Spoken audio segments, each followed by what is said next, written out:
Hi everyone, welcome to the stream. I just wanted to finish listening to that. Footfalls is such an incredible song. Ah, it's amazing. But yeah, welcome everyone. I want to catch up on our story stuff because Dawntrail, the next expansion, is less than 2 months away now. It's really creeping up on me. And we did have a few last little loose ends to tie up in terms of story. Hey Tag, welcome. Good to see ya. Yeah, so specifically there's 3 things. We're going to finish the Tataru side quest today. I also want to show the new Blue Mage quests. I don't think I've shown those yet.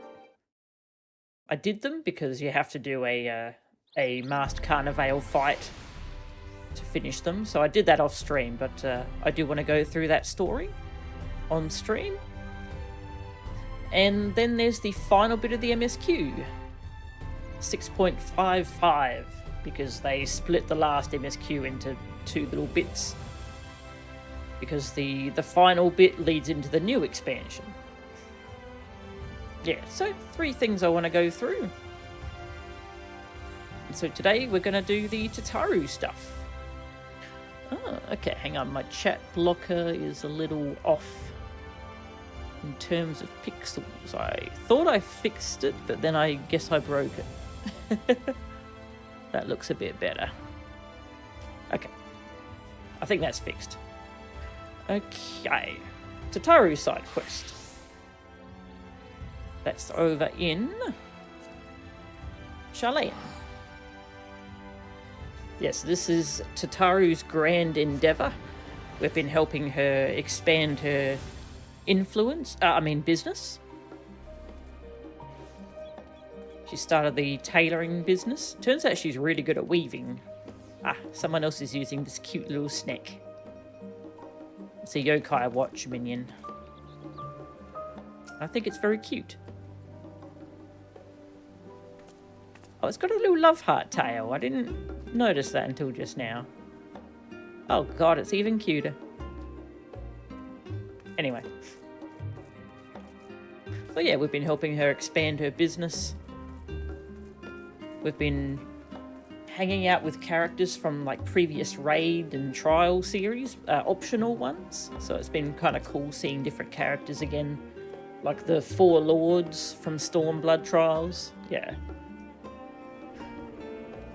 And while we're doing that, we are also creating a surprise, or preparing a surprise for Tataru.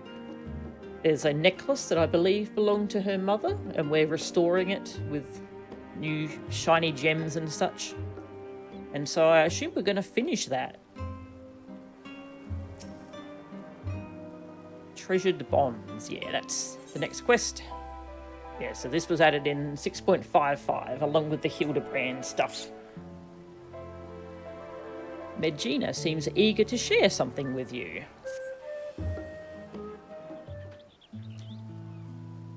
Melchan, I have wonderful news.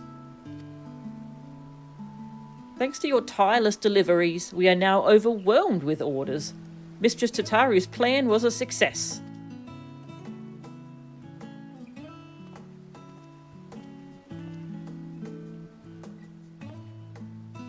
That's another shipment sent. I don't think I've ever packed so many parcels in my life. Hi? Do I know you? I don't believe we've met before, have we? Oh, hello there, you? This is extremely me. I have so much trouble remembering faces, so this is extremely me. Hello there, you.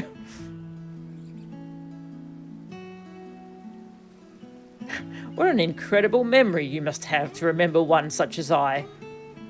I fooled them. Ah, but I don't think we were ever properly introduced. My name is Hazdad. I was among those who travelled here from Palika's stand by way of Garlemald during the final days. You and your comrades ensured our safe arrival. Nice. definitely remember that. I've been working at Taru's boutique with Megina and Varsarud, albeit behind the scenes. It's rare that I have occasion to visit the storefront. An unfortunate side effect of the constant demands on all our staff, though I think we would all agree that the hustle and bustle is for the best.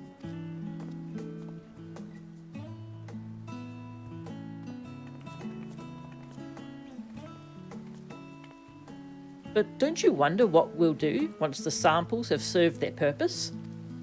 Our equipment is crafted to last, which is wonderful, of course, but also means that our customers are not like to require replacements for some time. Therefore, if we are not constantly receiving new customers, our good fortune will eventually sour, no? Uh-oh. He's figured out what Apple figured out. Mistress Tataru isn't so foolish as to have not anticipated such things. I'm sure she's already coming up with new and exciting products to offer our existing clients.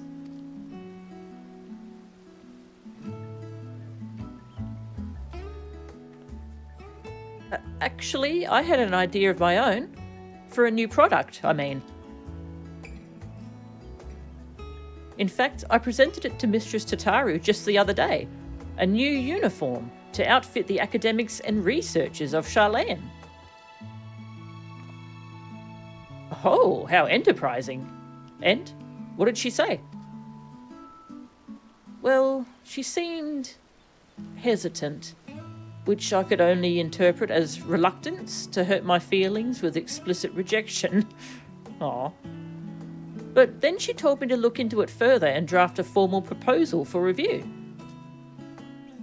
That's wonderful, Megina.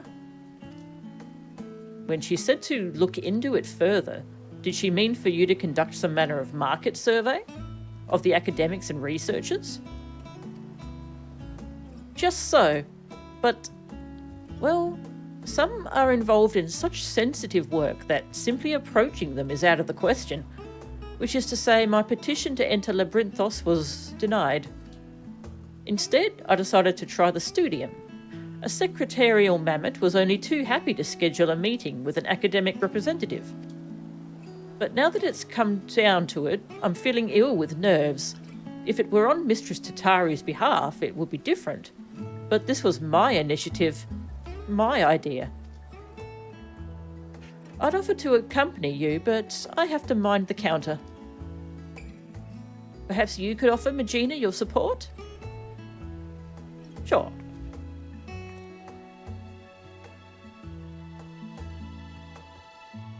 Oh, thank you. Can I come as well? I'd like to start thinking of what supplies we'll need for our artisans once your plan is approved. Of course. Very well then, to the studium we go.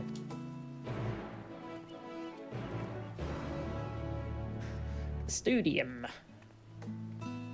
I haven't done much at the studium, actually. That's where you do the crafting and gathering quests for this expansion, but I haven't done those yet, so I wonder if there would be different dialogue otherwise. Off to the studium. No small talk? Okay.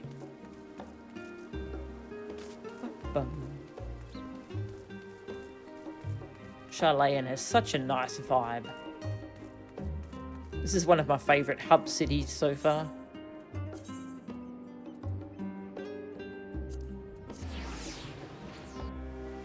It is hard to beat Crystarium though. The Crystarium's fantastic.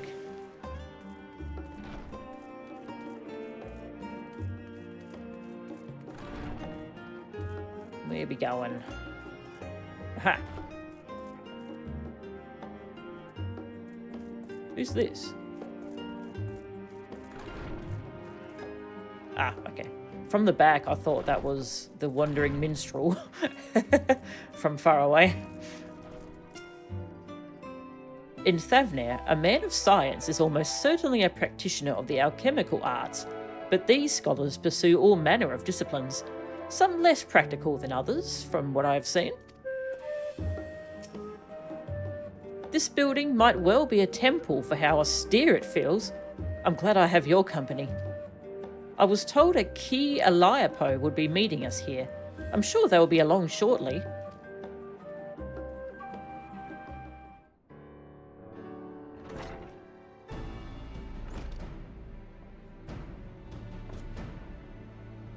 Hello. Representatives from Taru's boutique, I presume? Pleased to make your acquaintance. My name is Magina, and I'm ever so obliged to you for making the time to speak with us. Kia Liapo at your service, and there's no need to stand on ceremony, I assure you. Most of our academics are far more concerned with their research than pleasantries, admittedly to their detriment at times. Anyway, how may I help you today?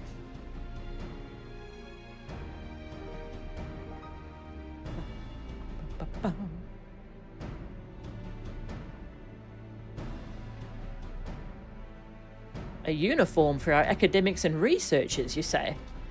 I'm myself an ill-equipped to offer an authoritative opinion on the matter, so permit me to arrange some meetings with faculty representatives.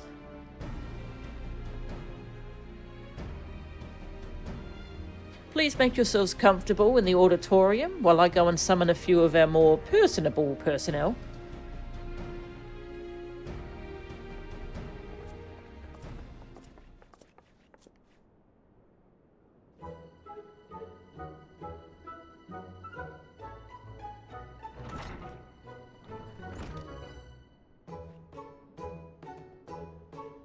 Hello.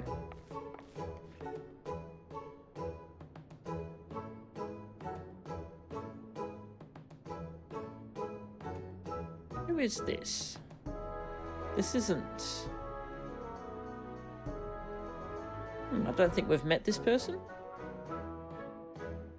Well, in the Faculty of Archaeology, we spend much of our time traipsing about ancient ruins, which often ends up ruining our clothes, if you'll pardon the pun. An outfit durable enough to handle extended use would be welcome, but it would need to be lightweight and breathable as well. Equatorial deserts can be most taxing, but then again, you'd be surprised just how many relics are hidden at the bottom of lakes, and northern waters can get quite chilly. As it stands, my colleagues and I throw on any old thing for our fieldwork, whatever we have on hand that is suitable for the conditions, with the understanding it may need to be disposed of afterwards. Funding for research equipment and the like is precious enough as it is, and we can't afford to have dozens of bespoke garments for every situation, which is probably not what you were hoping to hear, I realise. No, thank you for your candour. It's true, new kit can be rather expensive. We must ensure our prices stay affordable. Sounds like they, instead of a uniform, they could use like some work outfits, more durable than what they currently have. The ideal outfit for astronomers? How in the world am I to answer that? I know less than nothing about fashion.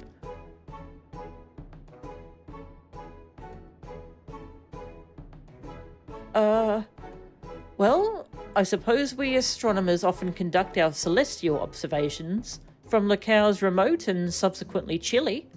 You know, mountaintops and the like. So something warm? If warm is truly their only requirement, then I think it's safe to say this is the opposite of an untapped market niche.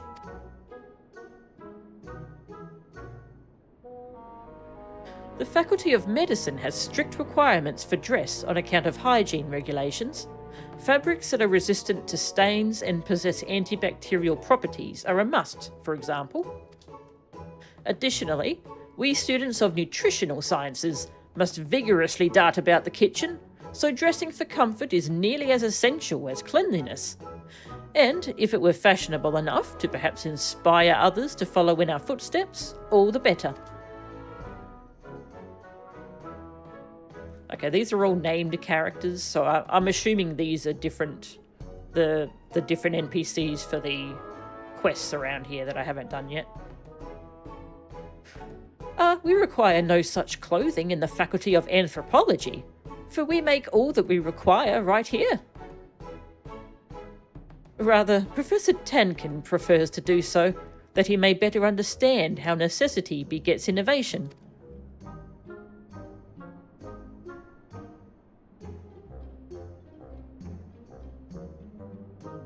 An outfit that ameliorates aether sickness, without a doubt.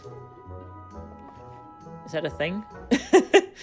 You'd think we at the Faculty of Aetherology would have developed such an outfit by now, no? But alas, our primary projects demand every moment we possess. We cannot afford to divide our resources.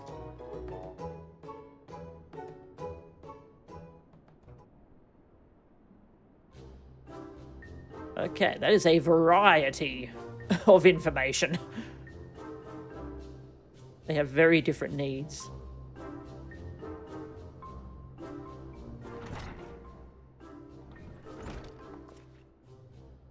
Well, how did it go? I don't know, to be honest. Everyone has such different preferences that I'm not sure if it's even possible to satisfy them all.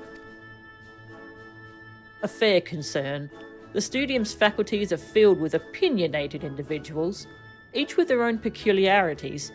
Additionally, our academics spend much of their time engaged in fieldwork, as opposed to seminars, which further complicate stipulations of dress.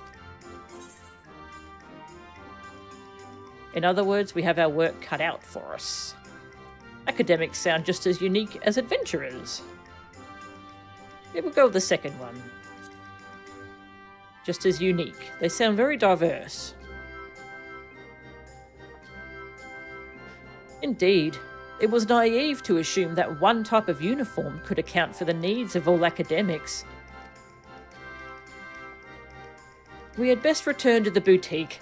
Thank you for your assistance, Mistress Eliapo.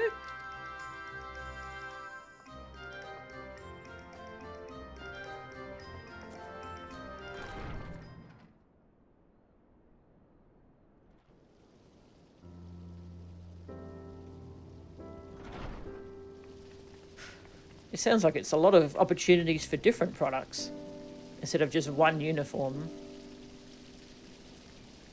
And I truly thought I had a good idea.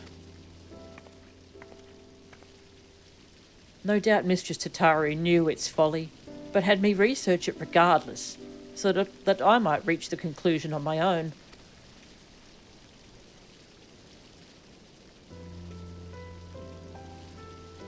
She meant well, I'm sure. See how the hardships make you strong.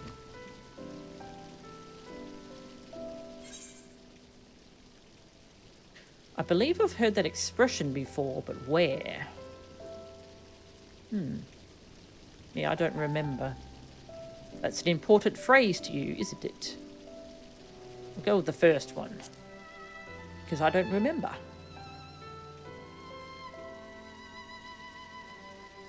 Perhaps in Thavnir? It comes from the teachings bestowed upon us by the old gods. Many of us took comfort in the words during the final days, after we fled Palika's stand. You may have heard it spoken then.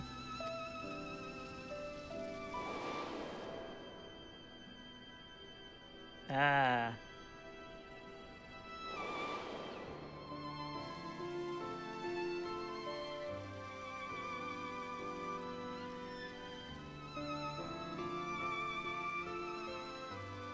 When we call upon the divinities, it is not to beg for salvation, but for guidance. So long as we live by their teachings, there is no hardship we cannot overcome. This is a core tenet of Harnish faith that has seen us through much adversity since the founding of our nation. It is as you say, Hasdard. Yet until you did, it did not occur to me to consider how they might apply to my personal struggle. Coming to Charlayan and working with Mistress Tataru at the boutique, I've met so many peoples from all sorts of cultures. But in trying so hard to accommodate their wants and needs, I fear my own heritage has become an afterthought. That's a cool screenshot, sorry. I wanted it. There is no shame in dedicating yourself to your work. And as we all have our limits, compromise and sacrifice are inevitable. It may surprise you, but once I aspired to become a steward. To look back on it now, it feels fanciful. Strange that we so easily let our dreams be cast aside by circumstance. I swore nothing would stand between me and my chosen path. And yet, here I am. I know the divinities will guide us wheresoever we go, but what if we stray too far? Okay, this has gotten very philosophical. Would I be a fool to suggest that perhaps we should return to Thavnir?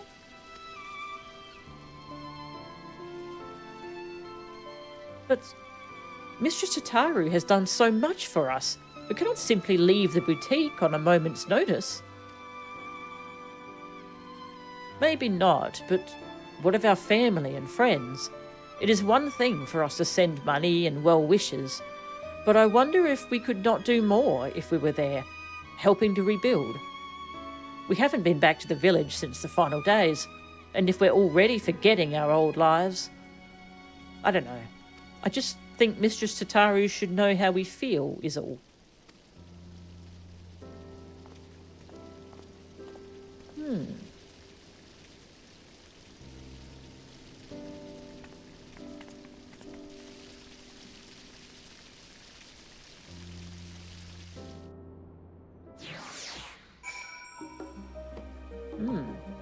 Big questions.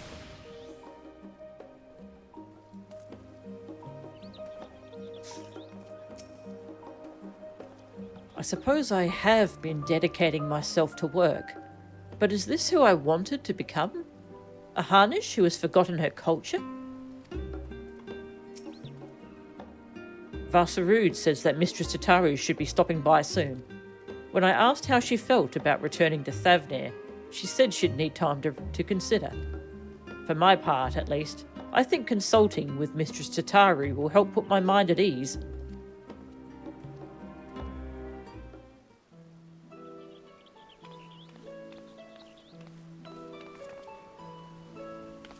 My, what a busy counter we have tonight. Hasdad, it's good to see you out from behind your usual shipping crates. Yes, I thought I'd come and help Magina with her research. We've just returned from interviewing academics at the studium.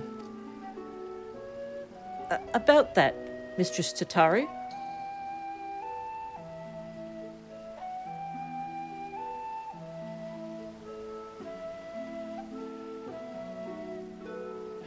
Suffice it to say, their requirements were all radically different.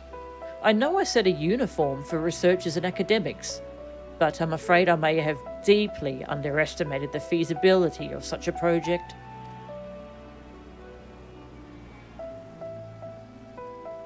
And that's perfectly all right. The important thing is to learn from what you discover, so you can retain and apply that knowledge as you continue on your entrepreneurial journey. The right idea for a new product will find us when it's ready. In the meantime, I have more samples in need of delivery, and seeing as Mel-chan is very conveniently standing within my line of sight... I've got to break line of sight, it's a boss mechanic. 1,000 pardons, Mistress Tataru, but before you continue, I wish to speak with you about a personal matter. You've shown us incredible charity, which makes this all the more difficult to ask, but I wonder if I should return home, to Thavnir. Please do not mistake this as dissatisfaction with our arrangement. If anything, I've grown so accustomed to life in Charlayan that I fear I've begun to forget myself, my dreams, my faith, the person I used to be before I came here. Not only that, in spite of my regular remittances, I worry that our village struggles to rebuild after the final days. while I live happily removed from a burden I ought to share more. It feels disingenuous to both my home and the many kindnesses you continue to show us. I see. And do you both feel the same? I've been so devoted to my work that I hadn't given much thought to returning until Hasdard mentioned it. But to claim that I'm not worried about the village would be a lie. While I am of a similar mind to Megina, I must nevertheless remain here. Among other reasons, there is a project I am resolved to complete.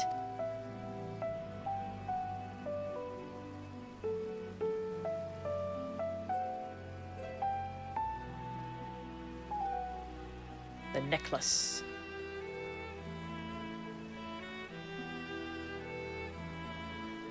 Well, I would be very sorry to see any of you go. But if remaining here causes you grief, I will spare no effort to see you safely home. Which is why I have decided that our next set of samples shall be delivered to Palika's stand.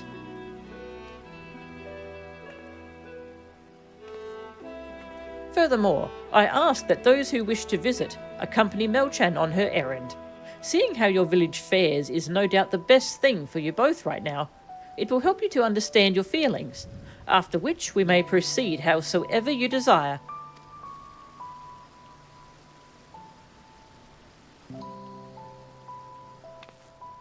And should your colleagues require it, I'm sure you can be relied upon to dispense the perfect advice. Or the funniest.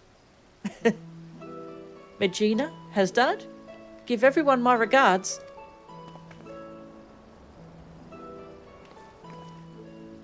Then it's settled. I'll begin preparing the samples at once. Allow me to assist.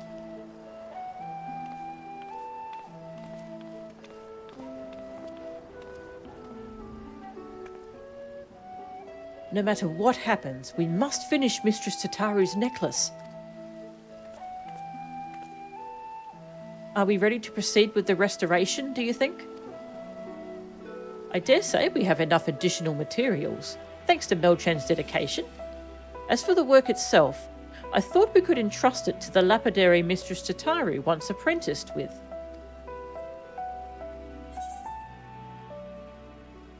I'm sure that will mean a lot to Tataru. I was sort of hoping that I could do it. I am a goldsmith.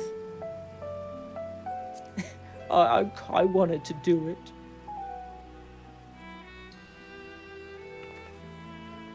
Ever so eager to contribute.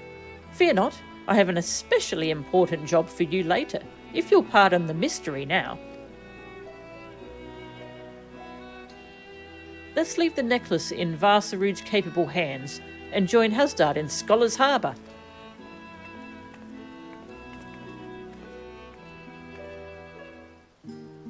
Cool. We're going to Thav now. Very nice. Where is... Okay, just there.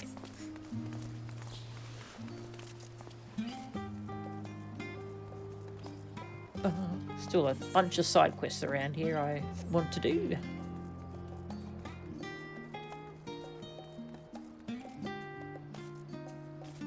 Also, sorry if my voice doesn't sound very good. I've had a flu thing on and off for 5 months now. It's kind of ridiculous. It's actually a sinus thing, but anyway, it's why I probably sound a bit strange. Oh, interesting. Is that the Omega outfit? It looks cool anyway. Oh, late elegant. Ah, that recolours really well.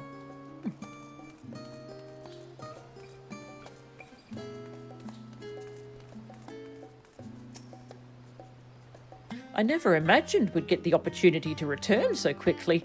I hope everyone is doing well.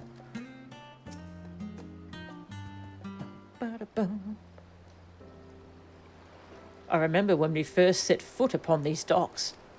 After a long, exhausting journey through frozen wastes, After surviving those horrid beasts, Mistress Tataru was a warm beacon of light. Working at the boutique has helped us to rebuild our lives, but I will never forget that feeling of powerlessness. Should I have stayed in Palika's stand and tried to defend my people? Was I a coward to flee? Is it a betrayal to my home and to myself to remain here? I can't stop thinking in circles. Anyway, I'm glad for this opportunity to better understand where my heart truly lies. All will be well, I'm sure, but we must be off, lest we miss our connecting flight.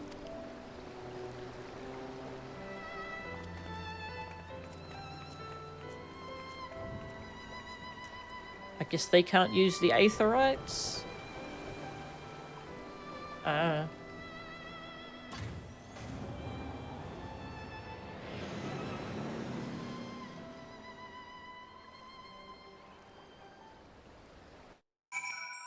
The lore around the aetherites is a little confusing. Hey, Razaton. Quest. How I've missed the smell of spice and this warmth. We're back. We're truly back in Thavnir. Was Razatan always this grand? I can't believe we lived so close, yet so rarely made the trip. You remember how it was. Village duties always kept us all too busy for travel. Defending pilgrims was trying enough for the stewards, even before the final days. I wonder how many temple roads are still traversable. If even those in Radzat struggle to travel for worship, our feelings of estrangement may be more common than we think.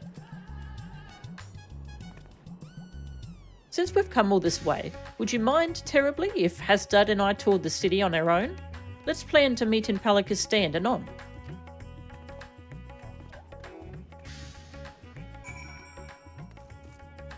Palika's stand. Sure.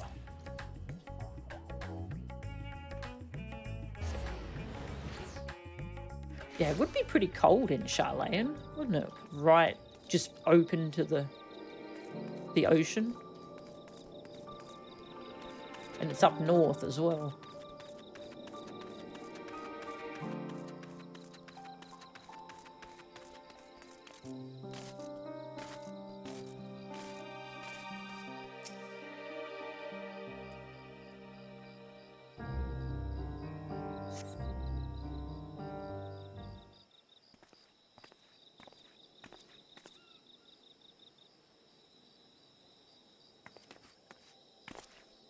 Home at last.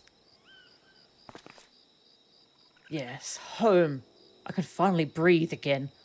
Come, let's go and find the elder.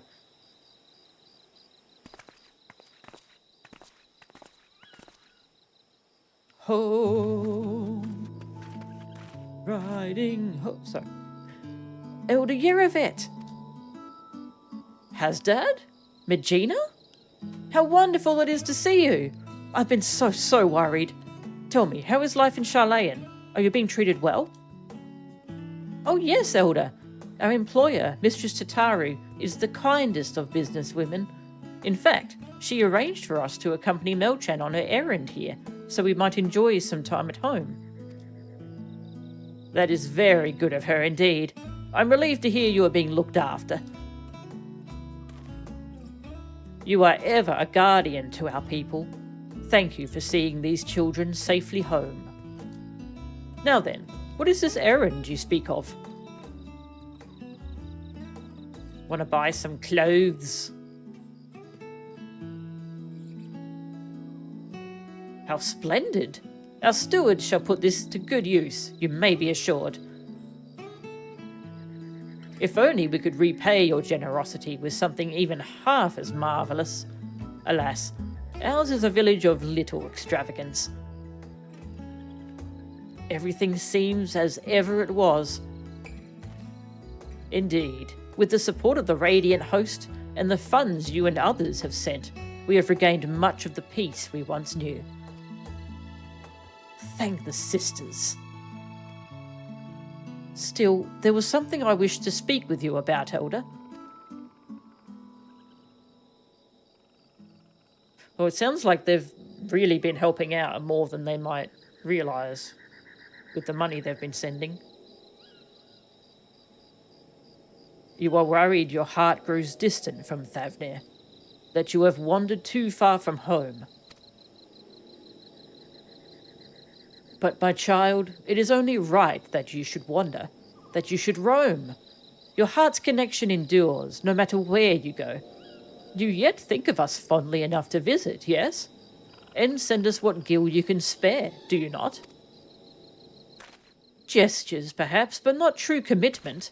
Should I not be here with all of you, working to restore our village? There is no restoring our village, Hasdad. Without those we lost, Palakistan will never be what it was. We must instead do all we can to become a new village, with a new future ahead of us, although the particulars of our path are not yet clear to me. How so?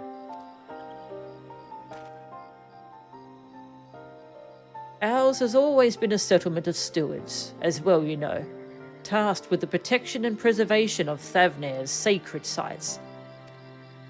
But we have seen our roads shaken and temples defiled by beasts. The material is not always within our ability to protect. What is everlasting is our faith, the bonds between our people and the divine. Through the old teachings, we remind ourselves of life's meaning.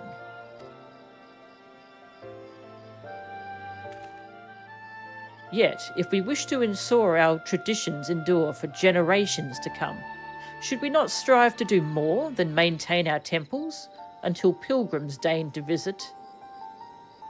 But I do not wish to tire you with an old man's musings. Surely there are other ways of ensuring our people remain connected to their heritage and faith.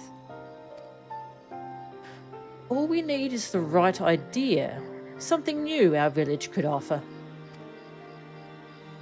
Well, well, my words seem to have inspired you, and with the worldly insights you have gained, I'm sure any future you envision for Palakistan will be nothing short of remarkable. But there is no need to rush. Take some time to speak with the others, and make yourselves at home.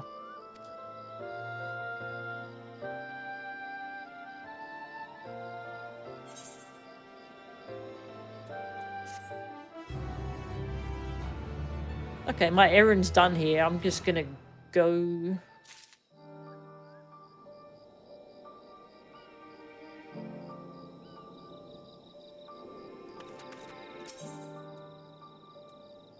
Next quest is more precious than gil, I think?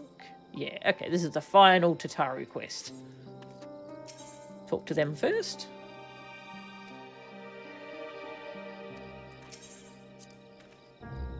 Palakistan is charged with the preservation of Thavnir's divine teachings. Our methods to accomplish this must naturally change with the times. How else can the village help to strengthen our people's connection to their faith? More precious than gil. Hasdad is deep in thought. How foolish I was to think the answer would be so simple. I would come home, roll up my sleeves, and help restore our village to the way it was.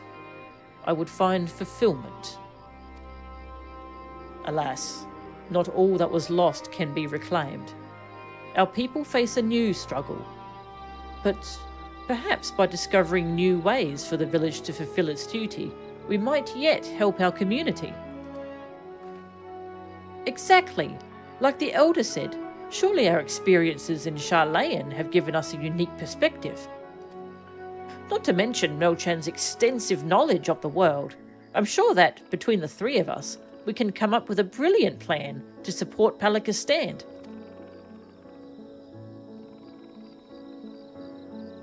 Yes, you're right. And I'm sure that hearing how everyone fares will give us insights as well. Okay. If you think of any ideas, we'd be glad to hear them.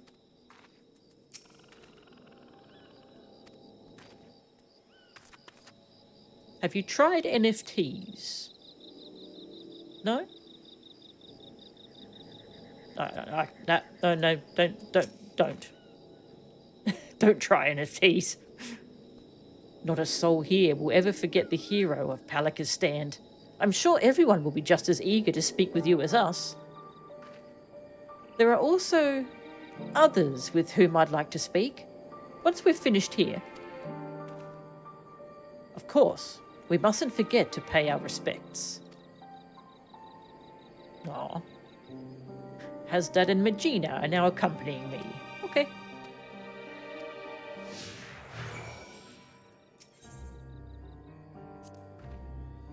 It would do little good to return home only to become a burden.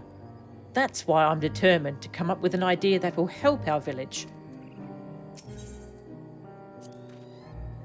Aside from the money we and others working elsewhere send back, the village is largely reliant upon the generosity of the faithful. Our avenues of income are quite limited. Unthinkable in a place like Charlayan, perhaps, but it's how we've always done things. Even so, I wonder if such an arrangement is still viable in this day and age.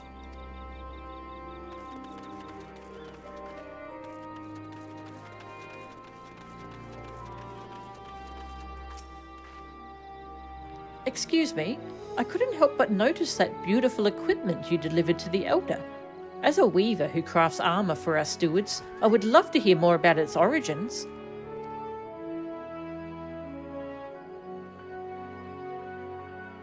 Created in cooperation with guilds from across the world? Oh, I must have a closer look. The final days exposed the limitations of my skills. Traditional Thavnarian techniques alone did not suffice.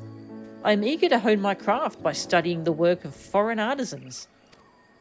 Although in my weaker moments, I often wonder if purchasing armour for our stewards would be the superior solution. Alas, that would require a surplus of coin, as well as available product. As a village sustained by donations and remittances, we would be hard-pressed to afford anything so expensive, even if such suppliers were to venture this deep into the jungle. Yeah.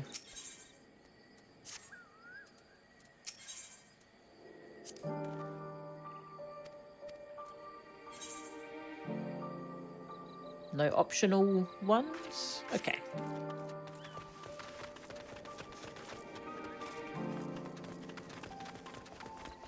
Hello.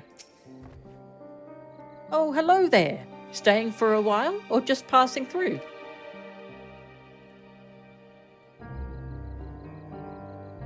Our recovery has been slow but steady, though I am concerned for those who still struggle with wounds our healers cannot cure. The final days may have passed, but grief and trauma are not so easily overcome. Or ever, for those who must accept them as constant companions. Ours is a tightly knit community, but I worry for those in the capital and abroad. I imagine it is difficult for them to honour the old teachings as they labour far from home. So many of us fled during those dark times. If only we could bring the comforts of community to all Harnish.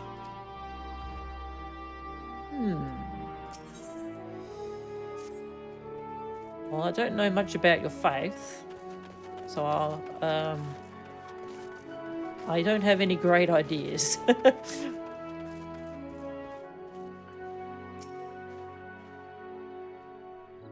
If it isn't Hasdad and Magina, accompanied by our saviour no less. Welcome home, welcome home. True, we're a bit short-handed these days, but we manage nevertheless.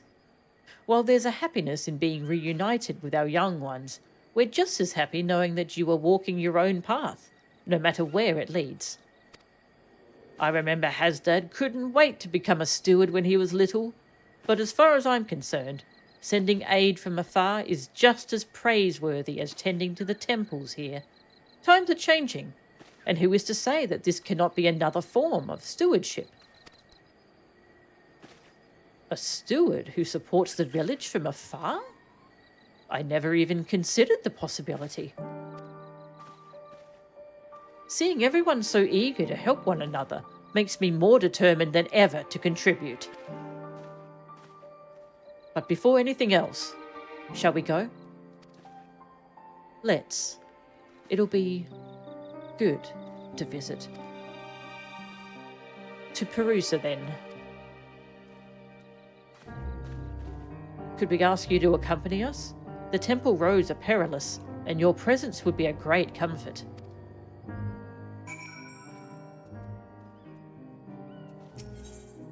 Lots of side quests.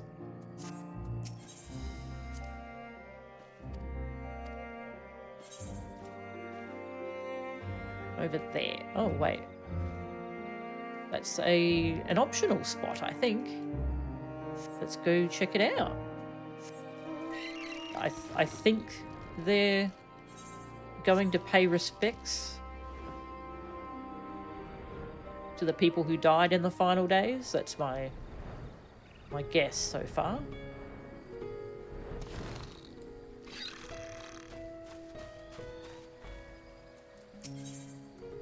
Discuss the Shroud of the Sangha.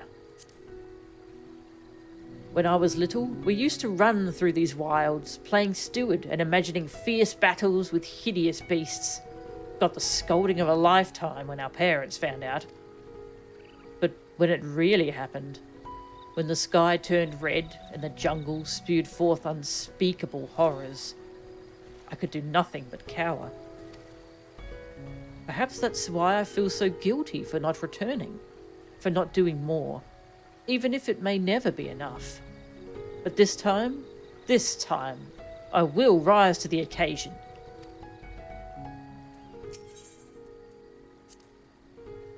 I never used to give much thought to those who walked these roads before me. Countless pilgrims who risked their lives for faith. Aware of the dangers ahead, they pressed on. So strong was their devotion, so sacred the tradition. 'Tis a perilous path you walk, so it is written, and so too our forebears must have felt when braving these jungles to reach what would become our beloved home.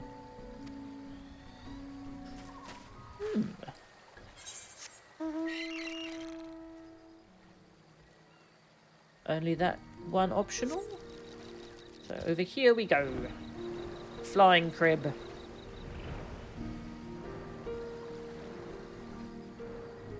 I do love how all mounts fly in this game, regardless of how little sense it might make. Who cares? They just all fly, okay?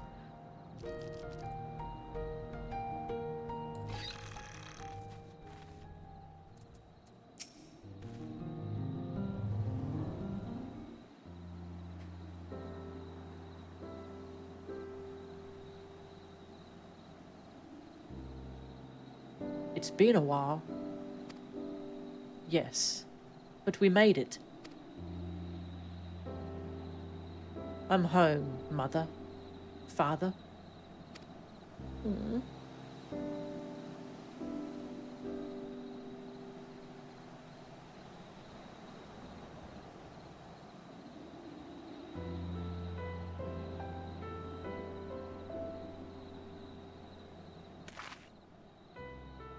Here, at Perusa, we may commune with the spirits of the departed.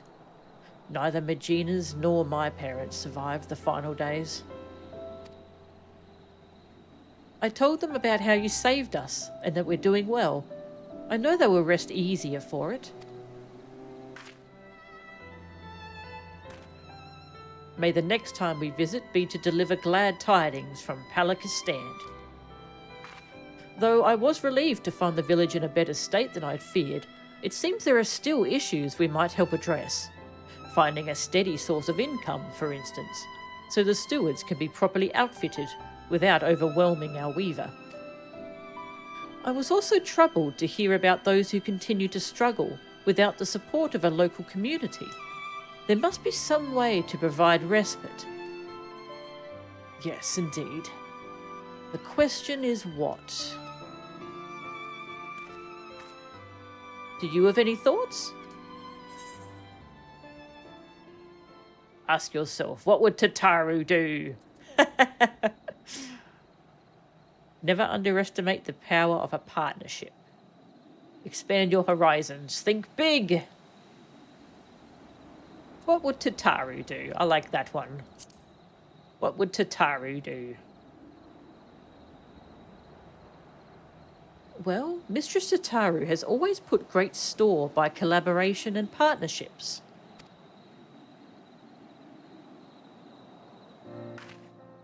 So, what if FFXIV were to enter into a partnership? Perhaps with the boutique itself? I think you're onto something. If the boutique sold wares the village produced, for instance, our people would have a reliable revenue stream. But what can FFXIV offer? And to whom? How about amulets and talismans? Or images of the deities? Something simple, created with love for our homeland and our faith, so no one forgets or feels forgotten. I like that. Our temples were created in remembrance of our ancestors and divine teachings, but reminders needn't only take the form of great works.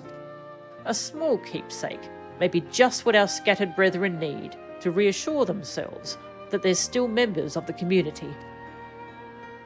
This could be the answer we're looking for. I can't wait to tell Mistress Tataru.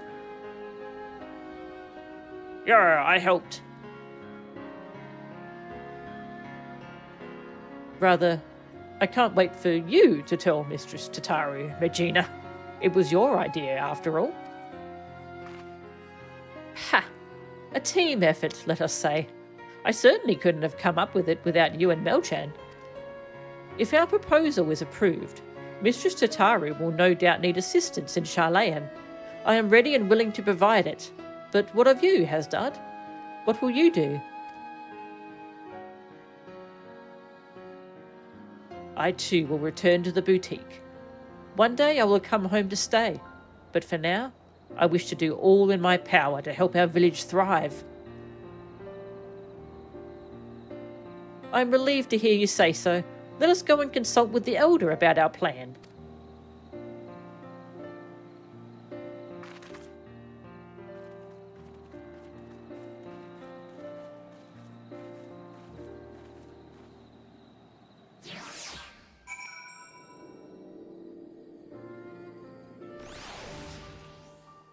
And then the elder says, no. I've heard stories about that Tataru. I don't trust her. I was lost in a fog, unable to find the path forward. But Magina's brilliant idea has given me the clarity I needed. I know now what I must do for myself and for my people.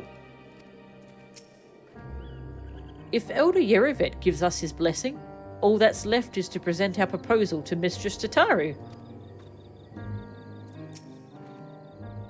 I hear you were kind enough to escort these children to Perusa. Again, you have my gratitude. Are your feelings any clearer for it? I think so. Magina and I talked it over, and we believe we have struck upon a new way the village might support our people.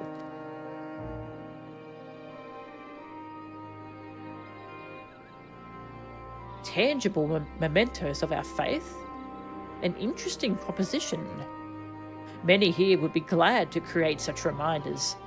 I expect those unable to perform strenuous labour would be especially grateful for an opportunity to contribute to the prosperity of our village. To say nothing of the options these additional funds would provide. But most importantly, we would be able to help those who have chosen to live apart from us feel that much more connected to their community and their faith. I'm proud of you both for discovering such an innovative way to do so. Yo! It would likely mean Hasdard and I will stay in Charlayan for the foreseeable future. Then take with you the knowledge that no matter where your journey takes you, our hearts will always be as one. May the sisters guide you. We'll come back again, I promise. In the meantime, we shall see our plan to fruition. I will send word once we have determined the particulars. Right then, Charlayan awaits.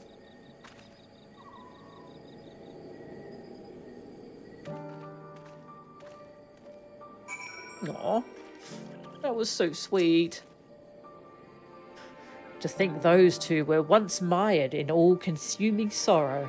I can hardly recognize them now. I'm sure I have you and their Charlayan benefactor to thank for their recovery. Please extend my warmest regards to this Mistress Tataru when next you meet.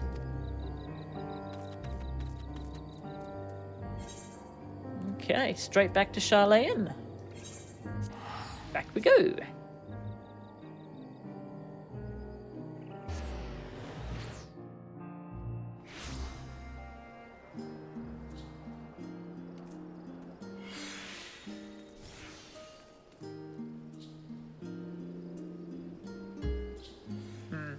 Sunrise. It looks quite nice from here, actually.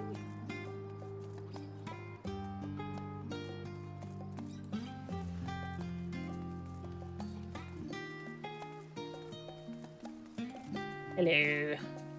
Anything to say? No. Even Varsarud likes her idea. Here's hoping Mistress Tataru does as well.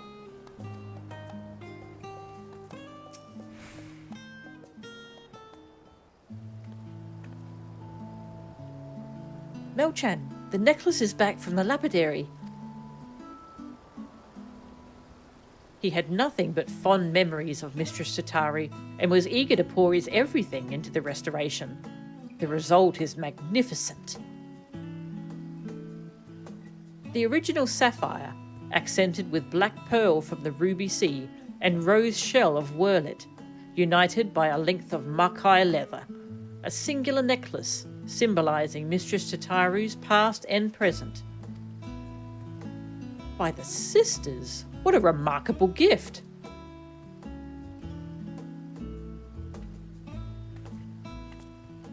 However, it wants for a finishing touch. Preferably by your hand, Melchan. And after hearing about your visit to Palakistan, I know just the thing. In short, we will be proposing a new line of products to help our people feel closer to their roots, yes? So in honour of Mistress Tataru's roots, I would have you inscribe the symbol of Naldthal upon the back of the pendant. Aw. It would be an honour. I'll do my best. It would be an honour.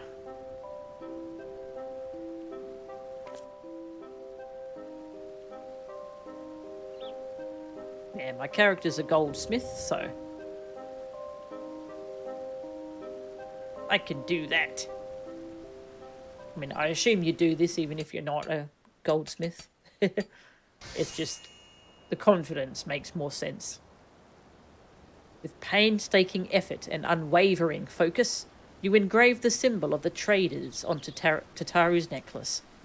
Any who behold it will surely know, beyond a shadow of a doubt, that this final flourish was the product of your heroic hand. Really? Okay. I'm that good, am I? I'm sure she will adore it. Our work is officially done.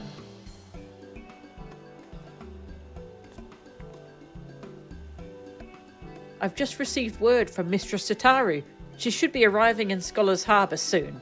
Let's go and meet her there.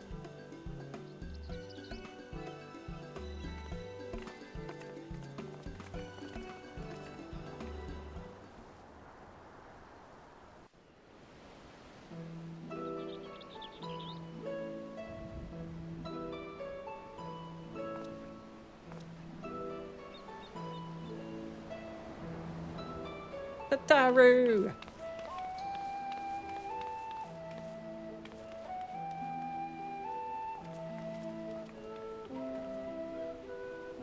I wasn't expecting a personal escort from the docks, though I dare say I could grow accustomed to it. How was your time in Palakistan? Did you find it worthwhile? It sucked.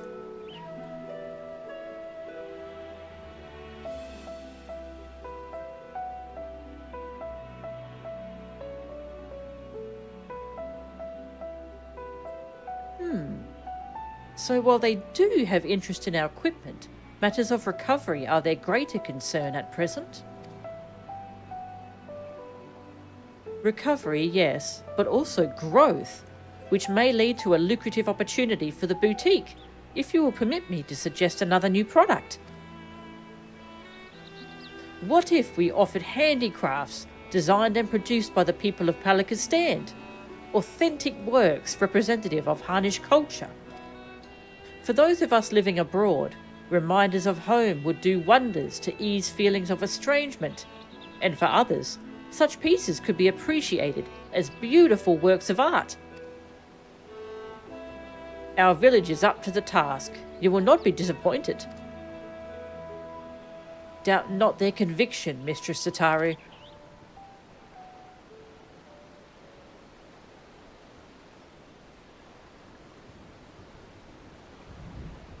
A product that embodies Thavnair's spiritual beauty, to be shared with the whole world? Why, the boutique should offer nothing less. Though we've made wonderful progress with our samples, I believe it's time for a change of pace. And handicrafts born from a heartfelt desire to celebrate one's culture is bound to resonate with others.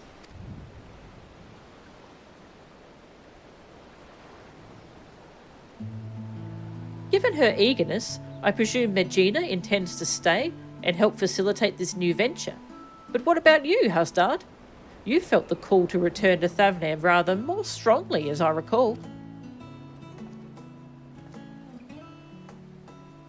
Yes, well, after talking with everyone at home, I realised that living apart from them does not mean I must forsake my childhood dreams of service.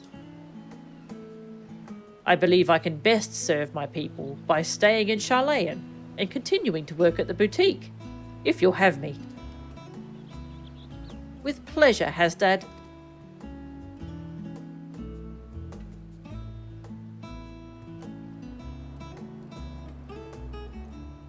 I'll be giving her the gift. Mistress Tataru, if it would not be untoward, we would like to present you with a small token of our appreciation for everything you've done for us.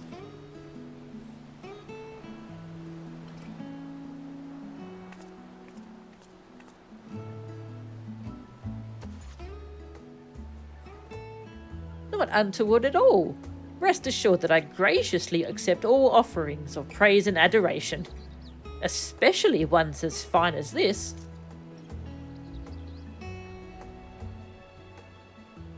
But how queer! This sapphire looks remarkably like the one my...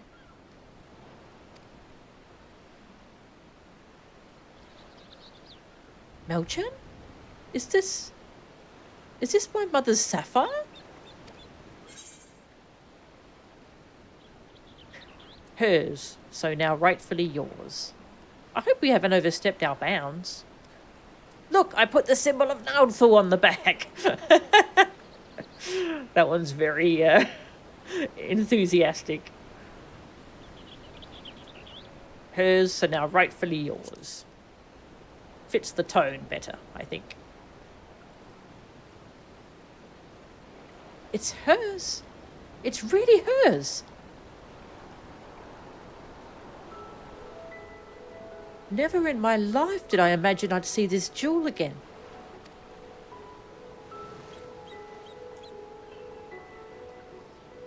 It was part of a family heirloom. When my mother was married, she received it from her mother.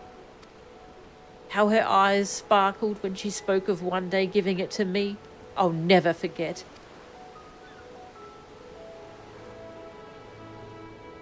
But when Father's business failed, we lost everything. And that was the last I saw of it. Oh. Though your heirloom did not survive in its entirety, Master Pippin managed to recover the sapphire. From there, we collected parts from clients during sample deliveries and commissioned the necklace you now hold.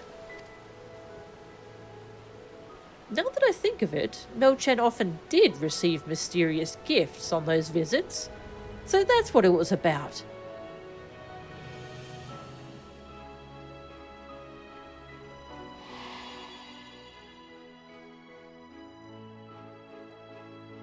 Time after time, I am reminded that a fortune in coin promises only a fraction of what a wealth of friendship provides.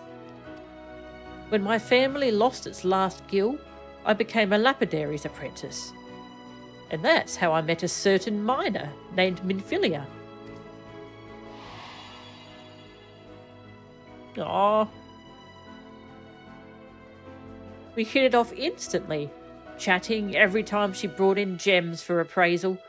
And then one day she came not with her usual haul, but with an invitation to join the Path of the 12.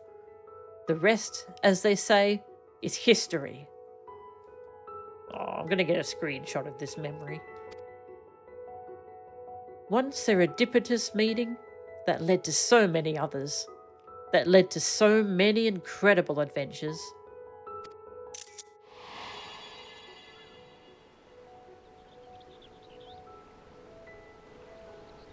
That saw a poor little girl reunited with a priceless memento.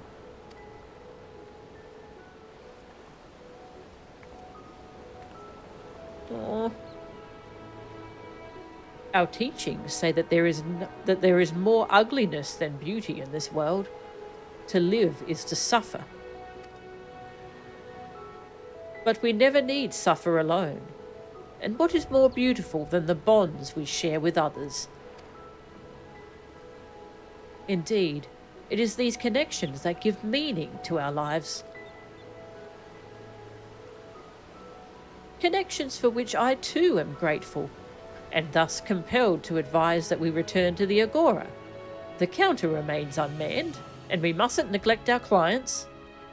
Oh, don't ruin the moment. Okay.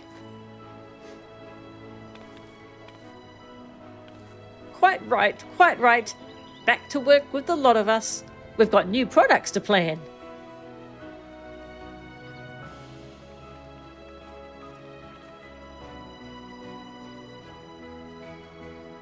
Oh, she didn't put the necklace on.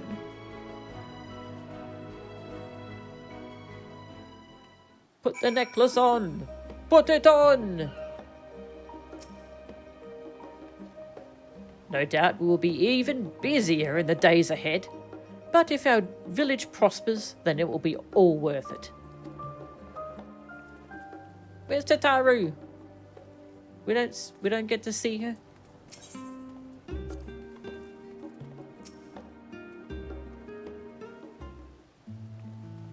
Hey Audrey, good to see you.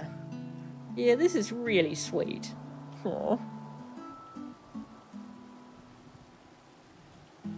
Melchan, on behalf of the entire boutique, allow me to thank you for all you have done. I'm ashamed to admit that in our excitement to prepare Mistress Tataru's surprise, Vasarud and I failed to prepare something for you. Oops. Cake will do.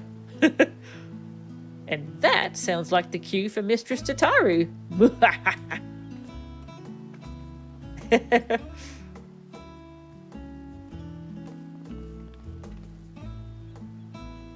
Very soon, Melchan here will no doubt embark upon another journey to corners of the world unknown, as she is wont to do. So, to wish you well in making new friends, and to remind you of those who will always hold you in their hearts, I have prepared bespoke chocobo barding, crafted with love by one Tataru. Aw, barding, that's cute.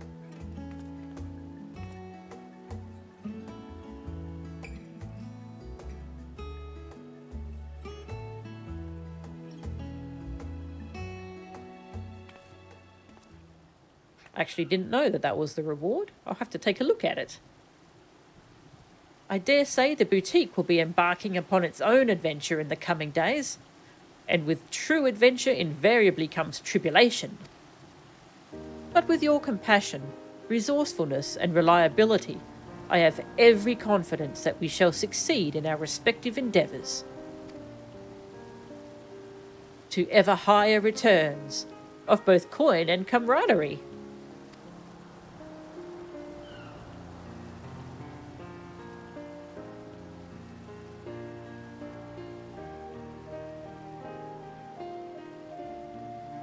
Oh, and don't think just because you're running off to the other side of the world that I don't intend to solicit your future involvement, Mel-chan.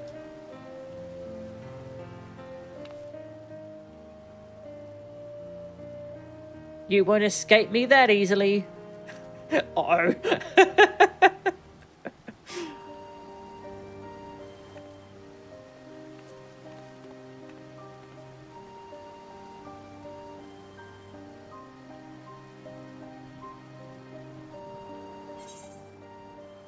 Ah, that was very sweet.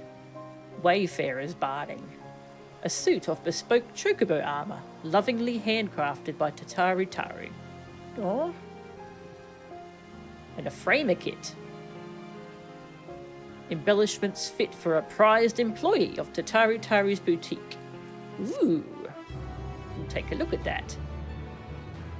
Bum bum. Big dreams, found fortune. Ah.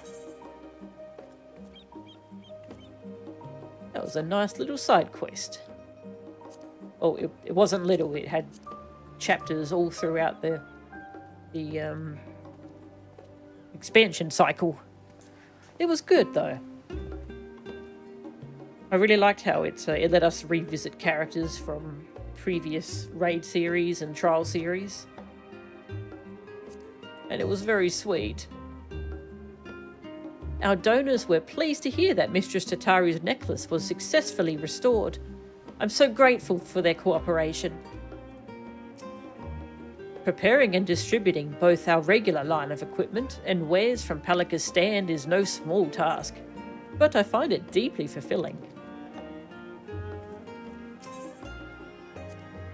Alright, let's check out this chocobo barding.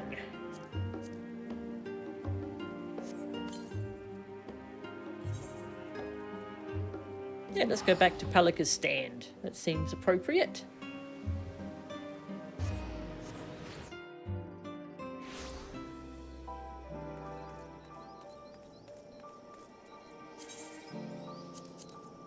Chocobo! My Nero! Currently using the ruby weapon barding.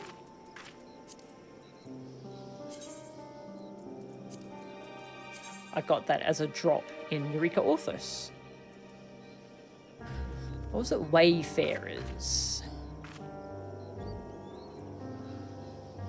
Wayfarers.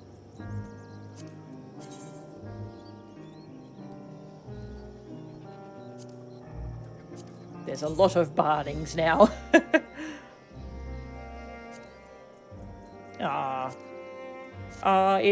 It matches the outfit she gave us at the start of Endwalker.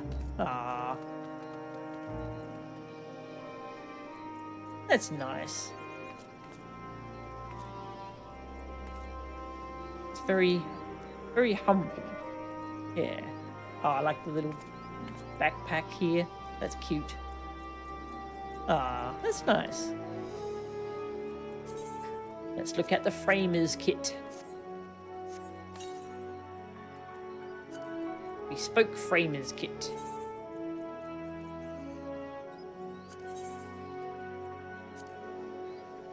Alright. Where would that be? Ha, Tataru's bespoke. Oh, that's cool. Kind of looks like a wallet. And it's got like it's like a license card. That's cute. Aw. I like that one. That's quite nice. There's a lot of really nice framer kits now. It'd be cool if you could like select multiple to like cycle through each time you open it. Oh yeah, there's ones for all the 12. Ah, that's cool. And this is the new Yokai Watch one they added. That's quite cute as well.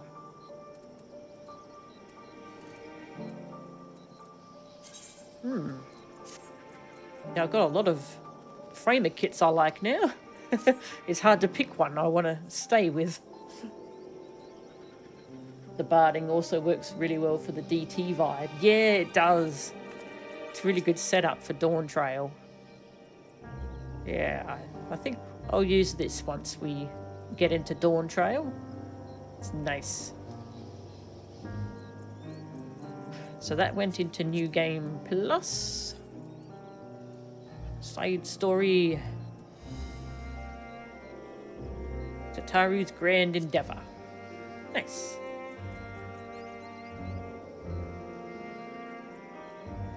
That was good.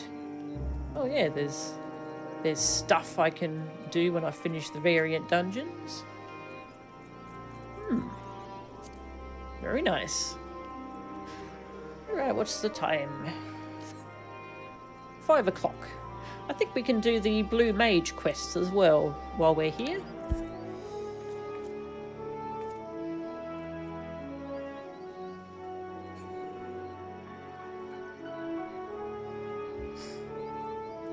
Blue Mage. Yeah. So they bumped up Blue Mage's level cap from 70 to 80.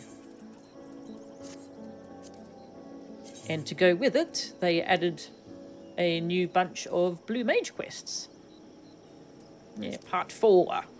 It's got the Shadowbringers icon just because it's 70 to 80. And it was the content patch that added a bunch of Shadowbringer spells. Yeah, they seem to want to keep Blue Mage like at the previous expansion. So at some point during Dawntrail, they'll add Endwalker spells. Yeah, that's how it goes. So let's do these new quests. I actually quite liked the storyline for these ones.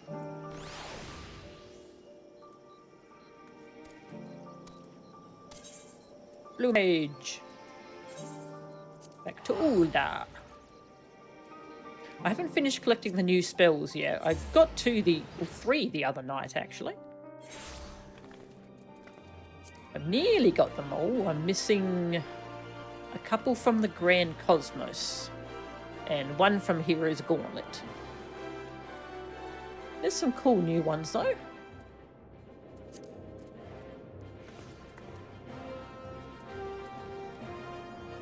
Yeah, the Winged Reprobation seems pretty cool.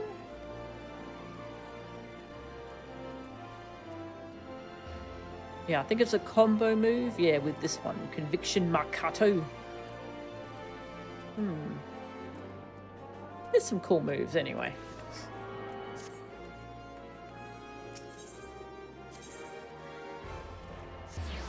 Oops, not there. I misclicked.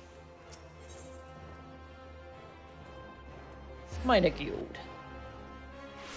Being mortal, it's so pretty. I should remind myself what it looks like, actually. Yeah, let's go quickly try a few spells against a target dummy. Show some of the nice new Shadowbringer ones.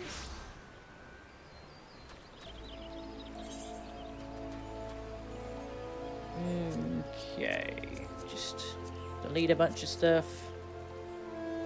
Laser Eye. Okay, Winged Reprobation. I don't want to make any permanent changes here. Conviction Marcato.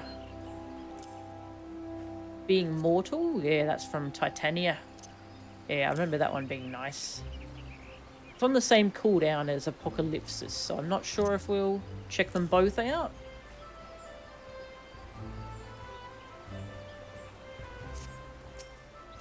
Yeah, let's do Being Mortal first. That really nice raid wide that's between phases, I think. Yeah, that's very cool. Okay, Winged Reprobation and Conviction Marcato. Okay, so you use this one. Grants 1 stack of winged reprobation and resets the cooldown. Execution at 3 stacks increases potency to 400. And then it changes to winged redemption. Oh, that's cool. Okay. So you keep using it to get stacks. Okay, and then it turns into this, which powers up this move. Ooh, that's pretty. Yeah, that's from the final boss of Mount Goulg. That's pretty cool. Okay, well, halfway through the Apocalypsis cooldown, so we might as well check that out. What else do we have? Sea Shanty. That sounds cute.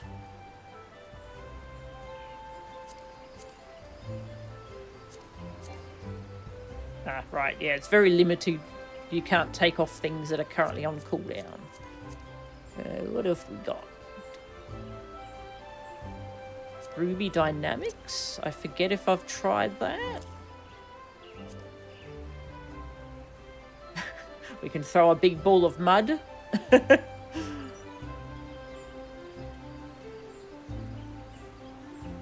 Right round sounds kind of hilarious. This move does a knockback to all enemies and party members in range. That sounds really mean. Why did they add this? That is the troll move.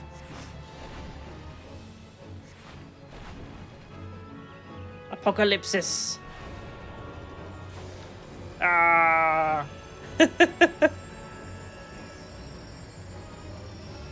Damn, that goes for a while. Oh, that's so cool. Wow, I think I like that even more than being mortal.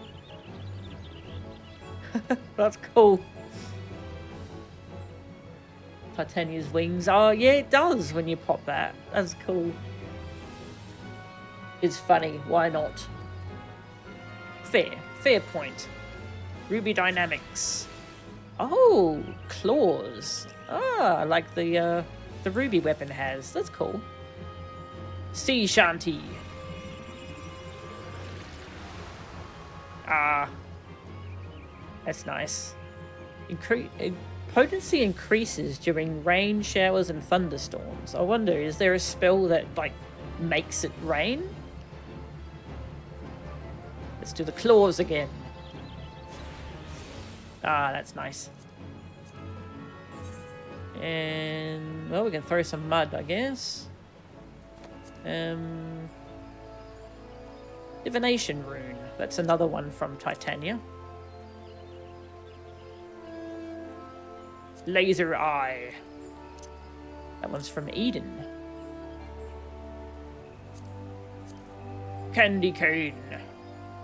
I mean, it's just funny. It's a candy cane. It's a bunch of candy canes, apparently. Divination Rune. Oh yeah, that's the Tank Buster. But for Blue Mage, it restores mana. That's kind of useful.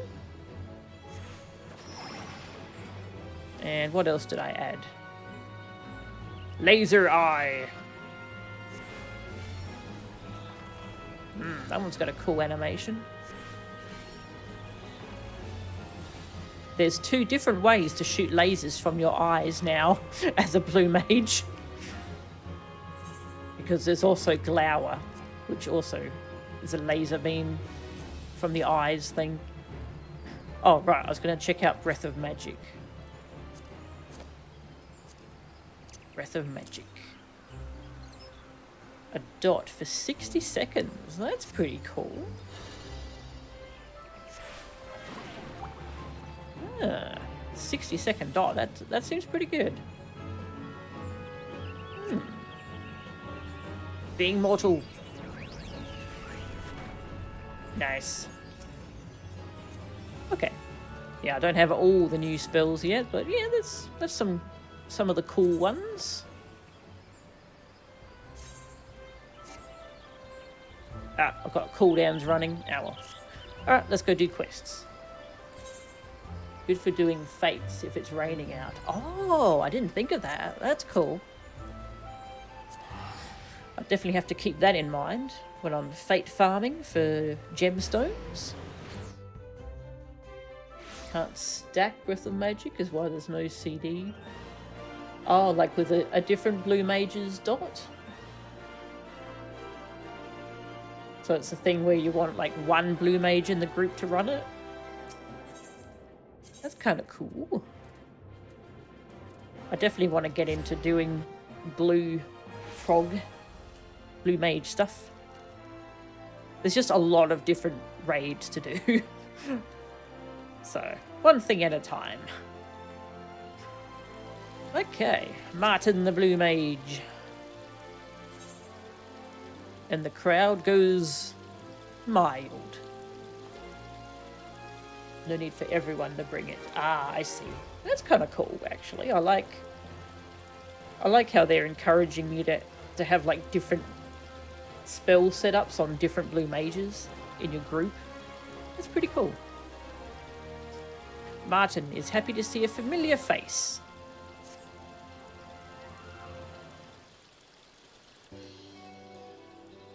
Well, well, look who it is. Siegfried and Zernberg were telling me how you went and saved our star. You've done me proud, Melchan. Though I wish you'd have called on me. I'd have given your enemies a sound thrashing, as only a master of blue magic can. That's not to say you aren't a master of the arts, mind. We're all still here breathing, after all. Ahem. While I've nothing quite so momentous to share, there was something I've been meaning to tell you. Because the guild has so many members now, adventurer folk of all sorts, eager to explore every corner of the realm, we've discovered quite a few new spells I'm sure you'll be keen to have added to your blue magic spellbook. A fine compliment to the wealth of knowledge in your Blue Mage log, but there's always room for improvement. I trust you're still adding notes to it, eh? Can you start these quests if you haven't done Endwalker? I wonder? And is there different dialogue? I can actually have a quick look at the prerequisites. Bum, bum. And the crowd goes mild.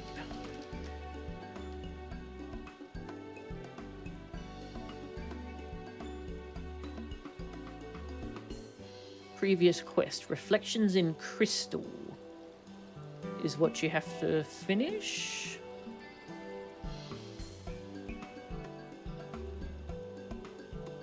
So you have to finish 5.3. You don't have to finish 6.0 apparently. So there might be different dialogue.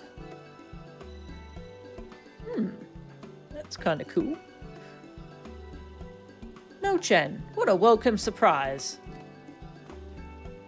How fortuitous that you should save me the trouble of seeking you out. If you're both here, I take it you'll not come for small talk. I'm afraid not, my dear. Your impressive displays at the masked carnival have served to help the Celestium thrive. And yet, in recent days, ticket sales have been on the decline. Now that you mention it, I have noticed more empty seats in the stands of late. And what crowds we do manage to draw seem rather unenthused by the proceedings. Should this continue, I fear Amagina and Sons will withdraw their financial backing. Well, there has to be something we can do. To discern what that something is, I require your assistance. First and foremost, I believe it prudent we speak with the people of Uldar directly, and learn what it is they've suddenly found wanting at the Celestium. Melchan, if you would go and investigate the Gold Court, the rest of us shall start from the surrounding districts and spread out from there. When you all have finished, let us reconvene here. Now, off you trot. We're all so blue, except Royce.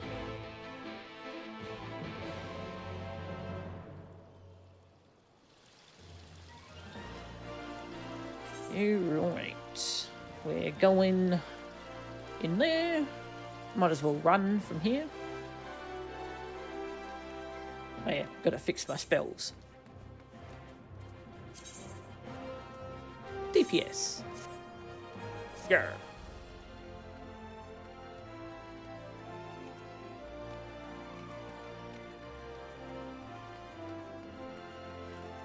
Somehow I unbound sprint. Sprint. Well, there you are. Get back on my bars.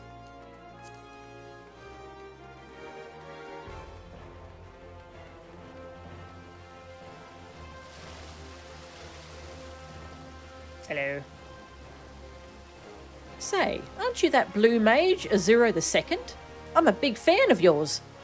I went to the Celestium near every day after your debut performance, though it's been a while since last I was there. Nothing really seems to pose a challenge for you anymore. What they need are more menacing opponents like Azulmagia and Gogo. Not every opponent can be as intimidating as Azulmagia. A man can dream, though.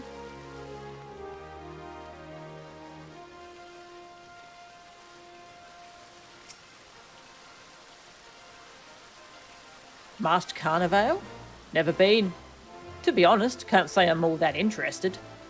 The Gold Saucer, on the other hand, now that's a fun time. I find the sights and sounds of the Gold Saucer are much more appealing than anything in the Celestium. I mean, why not both? I'll just update the stream title. Blue Mage Quests. 70 to 80. That's not how you spell quests. There we go.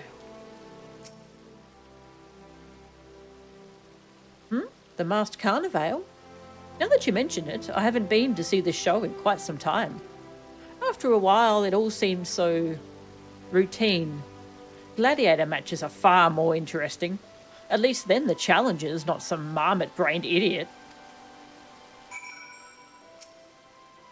Contending with beasts in the Celestium is good sport and all, but a battle of brawn and brains would be far more interesting, no?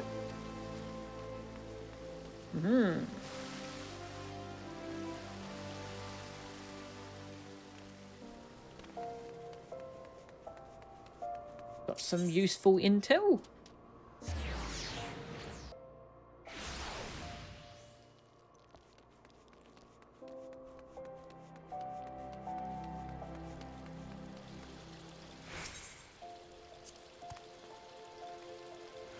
The Torture here from Siegfried, also known as Zernbeck, how you saved entire star from awful fate. Martin act happy, but when he think he is alone, he complain that he had no part to play. But Latulja hear that too. Finished your inquiries at the Gold Court, have you? Good. I imagine Martin and Piandi should be along ere long.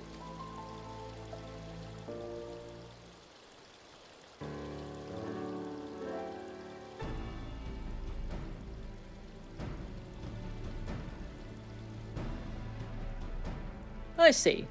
Then the answer to our problems is clear. Azuro II is in need of a nemesis. But what of the people who told me they're clamouring for more appearances from Azuro III? You mean person, singular. And what is a single opinion against a swath of fans seeking a worthy challenger to oppose Azuro II? Yeah, just a reminder, he's now Azuro III. He retired and then came back as a different character. It's like wrestling. If they're to contend with Melchan, we would need the likes of Siegfried or Azulmagia. Quite right. Then the two shall clash in the Masked Carnival, the Celestium awash with excited fans clamouring for more.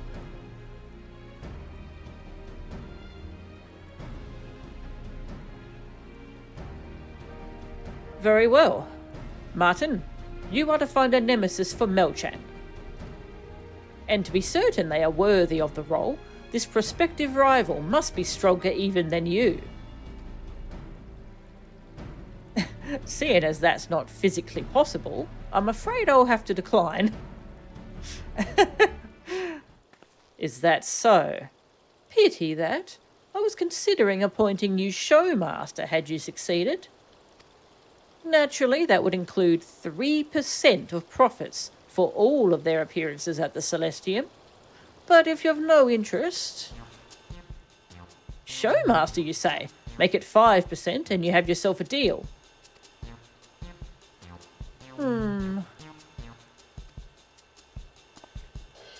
4%? 3.5%. Oh, God. Deal. You'll have your nemesis. Just you wait. Then I shall see to preparations for their debut. It wouldn't do for you to be seen in the same tired old garbs, but worry not. I shall make certain you are dressed for the occasion. Now, if you'll excuse me, there is much to be done.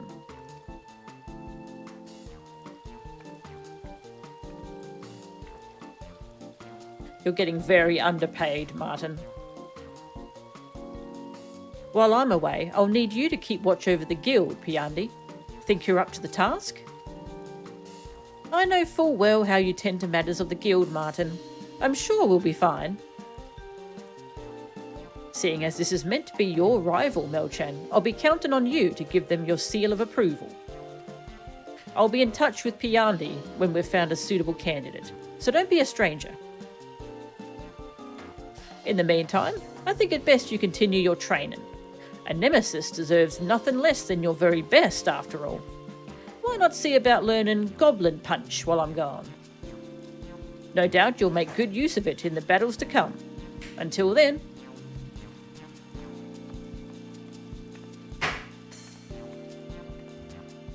It didn't occur to me until he left, but I'm quite certain the going rate for showmasters is 5%. Perhaps it's for the best he doesn't find out. Jesus, that's the regular rate. Ugh, that's terrible. Would that his skill in negotiations matched his mastery of blue magic? Speaking of which, I believe you have a task set before you. Mastery of Goblin Punch. I'll be holding down the fort here until you return. Bum, bum. And learning Goblin Punch was pretty easy from what I remember. I think you just got it from just a goblin in like Calusia or something. I don't think it was a dungeon one.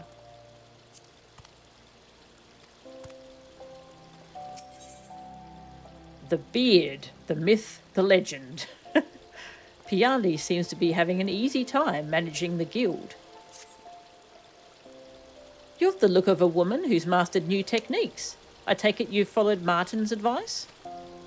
As much as I would love for you to regale me with tales of your training, we recently received word from Martin requesting your presence.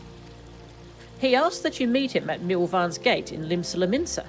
I think he may have finally found our fighter.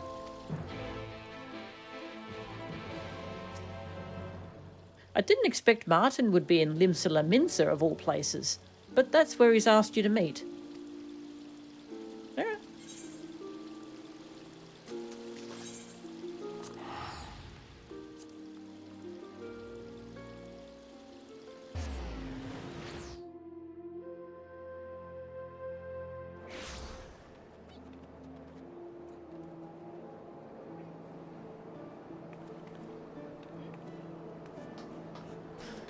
Oh, Limsa is just as busy as I remember.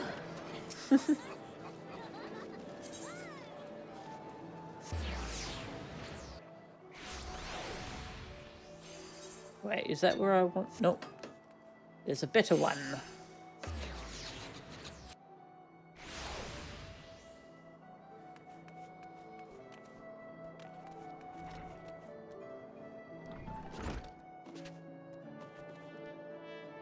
Downstairs.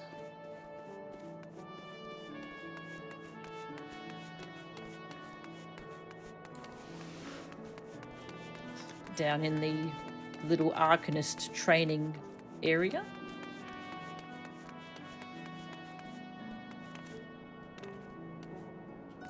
Earnest Alchemist. It seems I've still much to learn.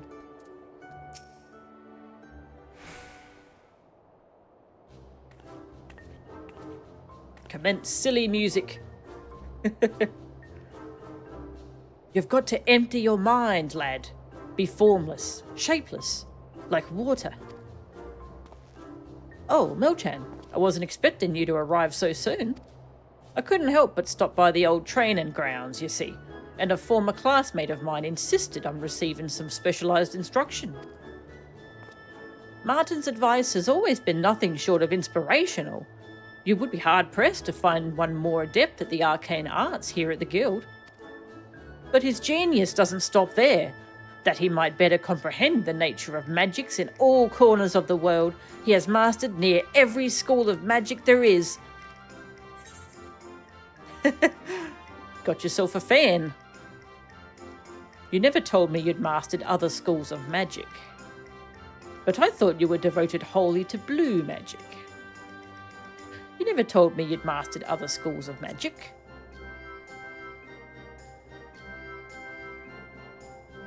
Mastering all those magics was the only way the wisdom of the Wallachie could be fully realised in blue magic.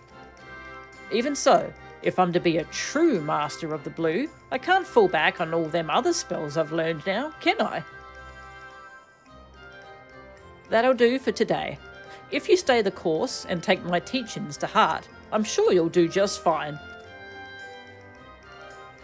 Thank you, Martin, thank you.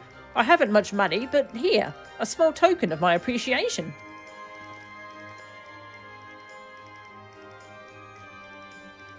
Is it his phone number? His link pill number? Right then, about your nemesis. After weighing our options here in Limsa Laminsa, I reckon a member of the Executioners could be just what you're looking for. It remains to be seen if they'll be willing to speak with us about their skill at arms, let alone agree to taking you on as a rival at the Celestium. But we won't know for certain unless we try, eh? Come on, let's head over to the Astalicia. Okay.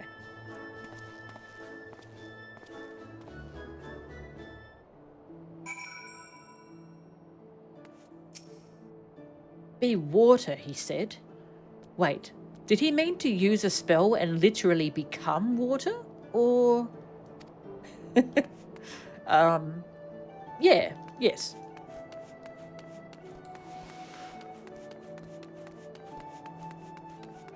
Just become living liquid.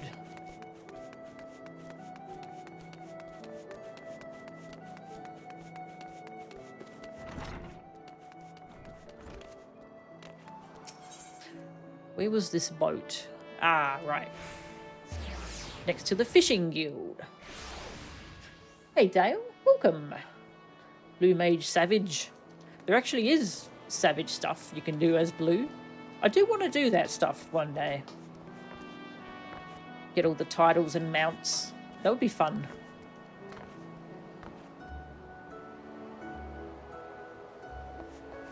Oh. There's someone just up there hanging out. Someone from a different data center and region even. That's cool. We see a lot of Voyagers here now. Yeah, Voyagers are people from other regions, data centers in other regions. Because this is Materia, we're the test bed for people going cross-region. It's pretty cool. We get all sorts of people here now. Seeing as this is your nemesis, why not take the lead in getting to know him? I'll be right behind you. Promise. And if you hear anything that sounds like knees clacking, don't worry. It's simply my excitement at becoming showmaster. Yes, that's it. My excitement. Martin is now accompanying me.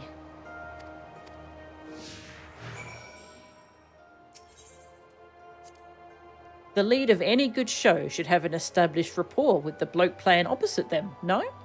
All the more reason you should be the one to take the lead here. You can think of it as further Blue Mage training, if it helps. Sure, if you squint really hard. Okay, optional thing over here.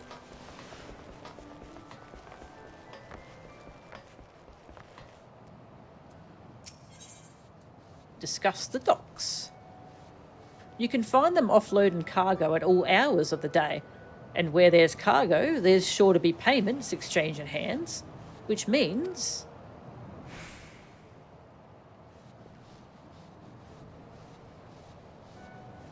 Aha! Another gill for the old coin purse. Oh, lordy. I'm not really sure why they've made him so gill-starved. Like, the original reason was he was spending all that money on rare drugs to try and help out the Wallaki. Yeah, that's them. They had a horrible plague over there, and he was trying to help them recover. But that's been solved now. So I guess he's just getting paid almost nothing.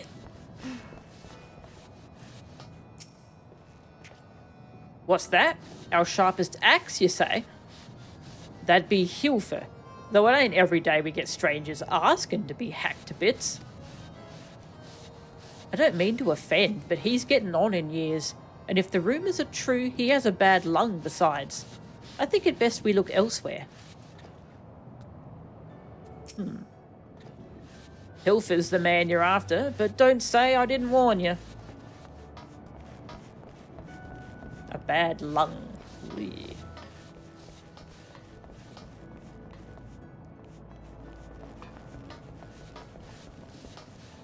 Where is that? All the way up here? Yeah. Pirates.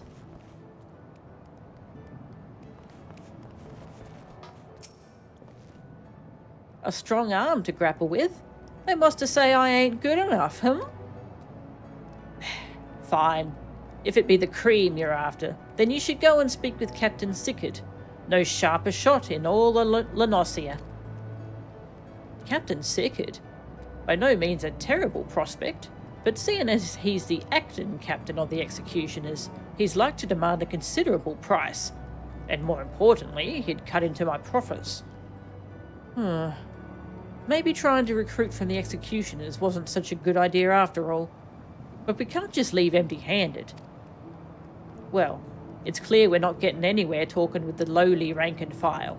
What we need is someone with a little more authority to help us cast a wider net. If present company ain't suited to your lofty standards, I suppose you could go and speak with Captain Sickard. Sicard? You won't find a better marksman. That's, Emanelane's friend, isn't it?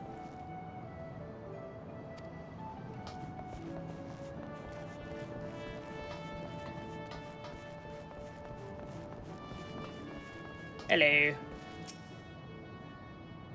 Cutscene.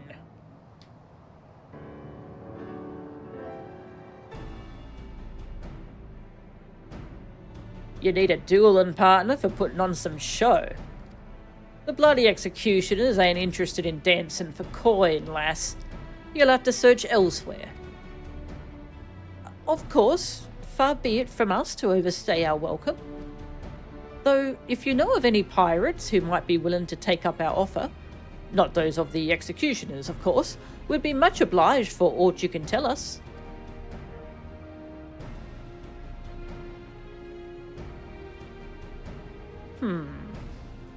Come to think of it, there's been talk of late about some bloke what claims to be the right hand of Mistbeard himself come to town.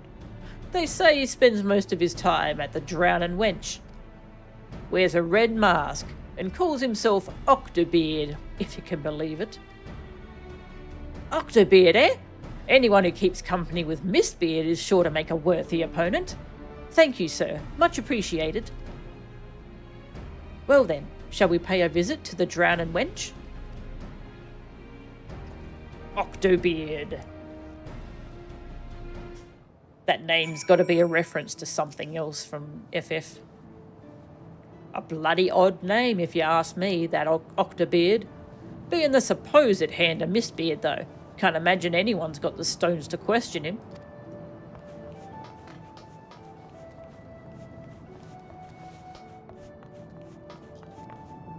Whee! Really makes me want to play some of the other FF games. See some of the references. Okay, that's the inn here, isn't it? Yeah.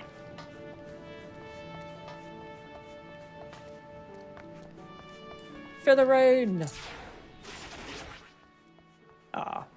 Featherrain should do the sound Garuda does in Uwu.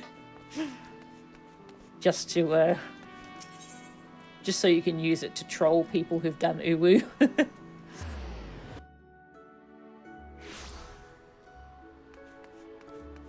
Yeah, your character should do the Garuda squawk.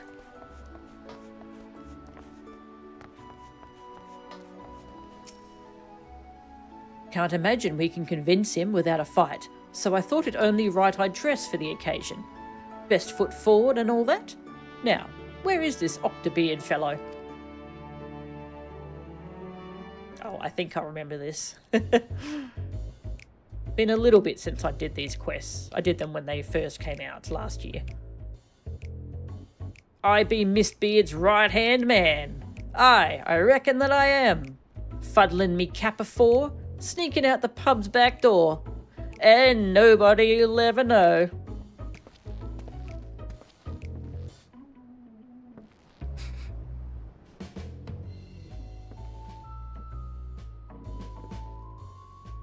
That's him, if we're to believe those sour notes of his. Let's be about it, eh?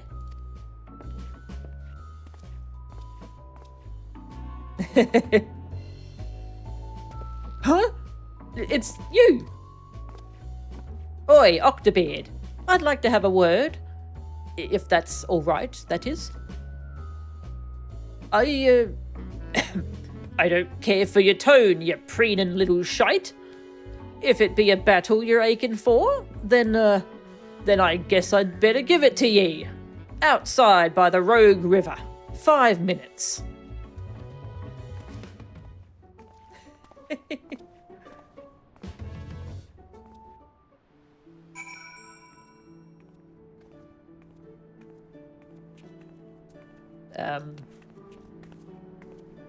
Is he actually gonna show up?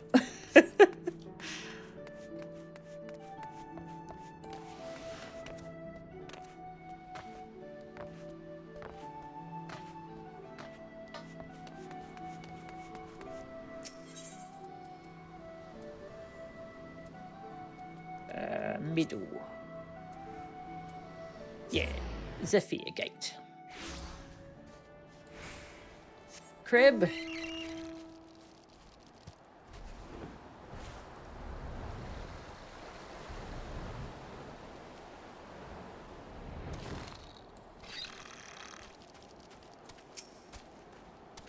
I didn't see him leave as such, but he is coming, isn't he? I wouldn't mind looking for another candidate, of course, but...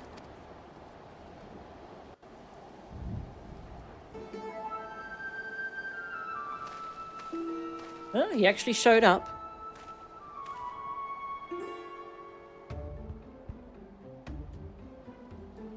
There you are. I was hoping you wouldn't... that you would show up.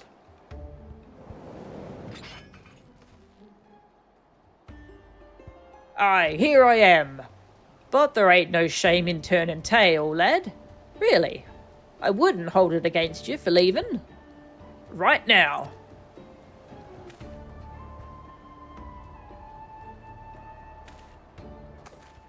Have at you.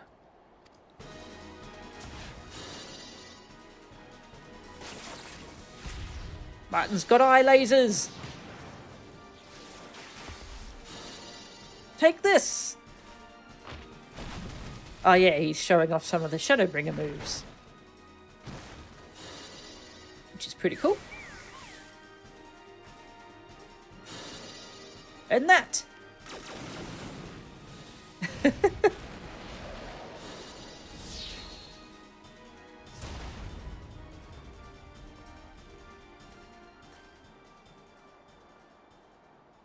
Had enough, you barnacle-brained oaf?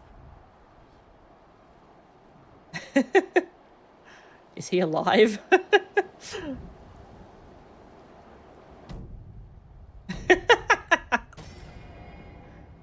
You gods! Did I overdo it?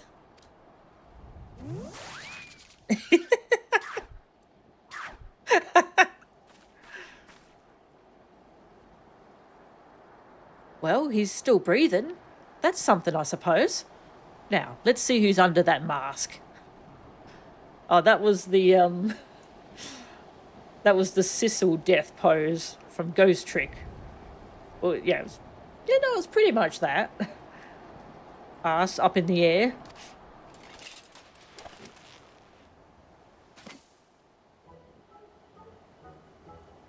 How did he fit that hat under there?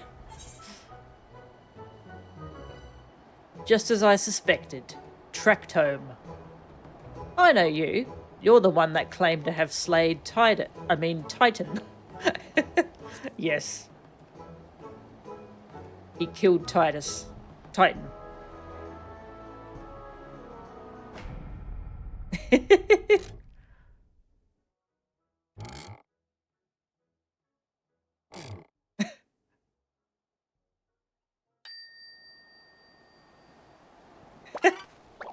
Mercy, mercy! All I wanted was a pint of ale, or 3, and I'd heard the tavern keeps on good terms with Miss Beard's crew. I told him I was his right-hand man, then one thing led to another. But you know the truth about me, member, about everything, so please, I beg of you, just let me go. I swear I can change, you'll see.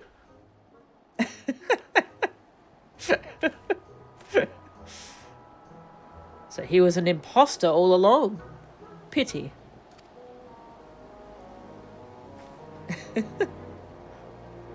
Even if he really was the hand of Mistbeard, anyone who'd fall to me is certainly no match for you. We'll just have to keep searching. I don't know about you, but I think it's time we set our sights elsewhere.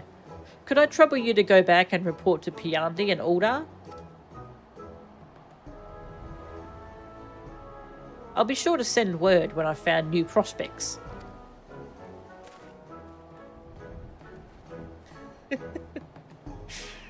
Oh. They do comedies so well. Back to Uldar. Shame you can't go straight to here like in Guild Wars. Guild Wars 2. That would be nice.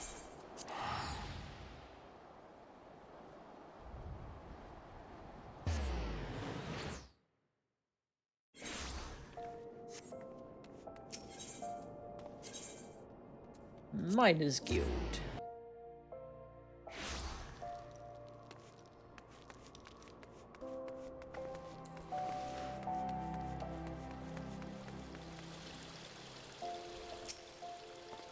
Welcome back, Melchan.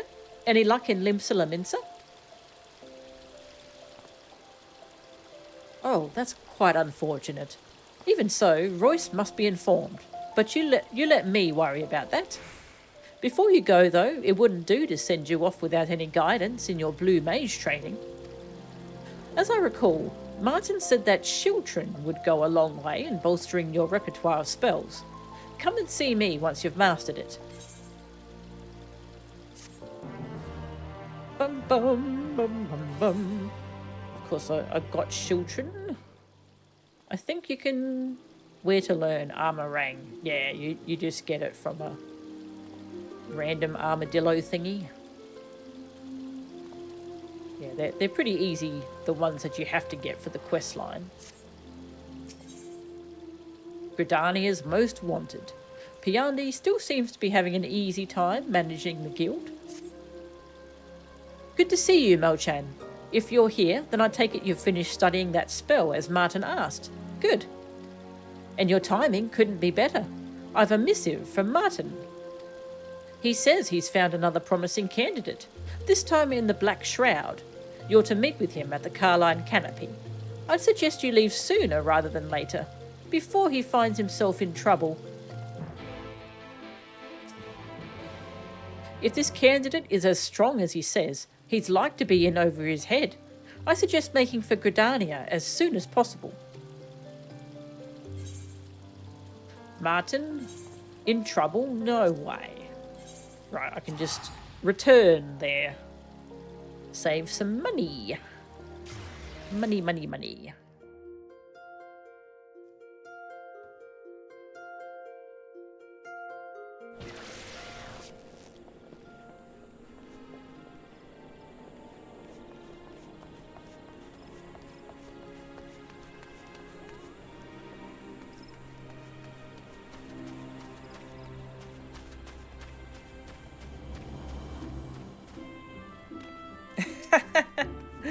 Love the outfit. Very cute.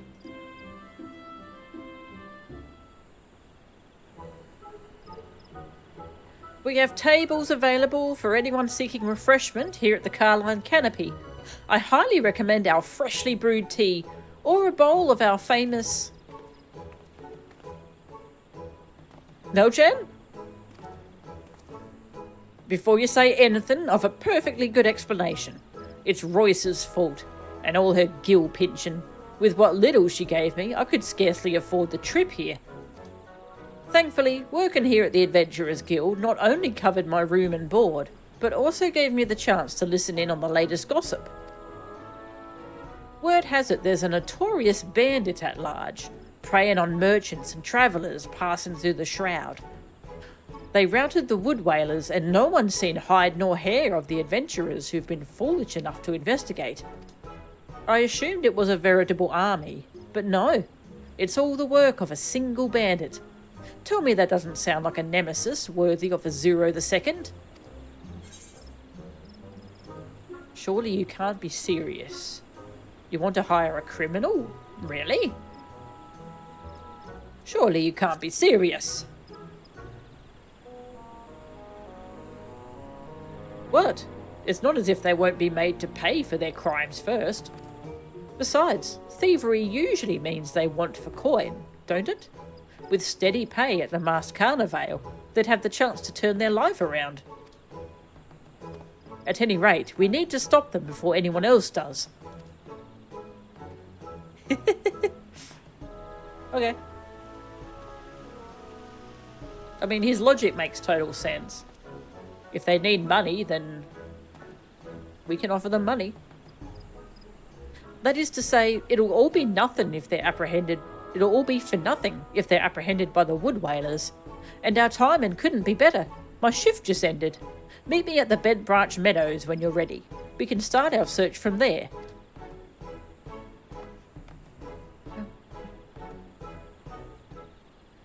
I don't remember who this ends up being, story-wise.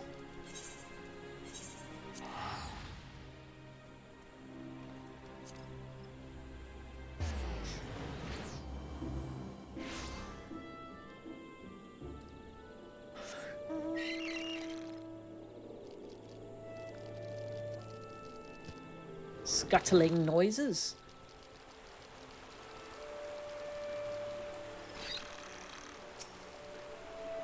Dressed for battle as well, I see. Your nemesis-to-be is said to be making camp in the Jadeite Thick. We're like to find them faster if we split up. Okay.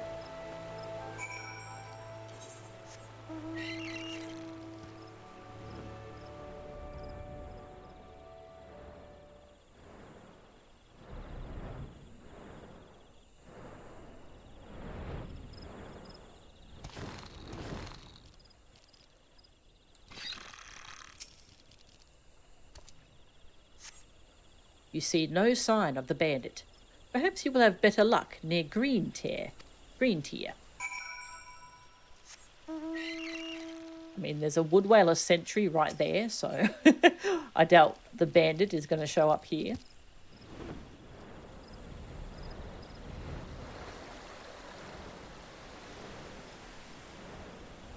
This spot looks better though.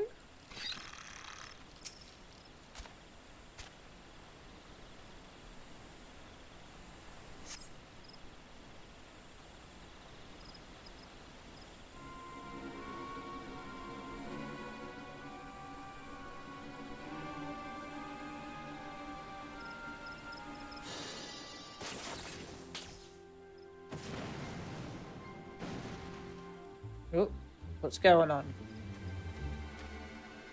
Did Martin get attacked? Did my eyes deceive me? Or is this a band of Blue Mages? Master Martin? By the 12, what a most fortuitous meeting. The four of us became fast friends at the guild, you see, and decided it best if we travelled the realm together, both to fill our logs and test the limits of our blue magic. When we heard there was a notorious bandit roaming the woods, we couldn't well stay away. He was a formidable foe, to be sure, but thankfully our efforts proved enough. I can certainly understand now why there was such a sizable bounty on his head. It will go a long way toward the purchase of our home in one of the adventurers' residential districts. We're thinking of settling down in Gridania.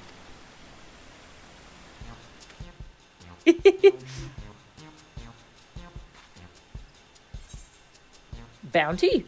I didn't hear anything about a bounty. So you are only in it for the gill. You are only in it for the gill.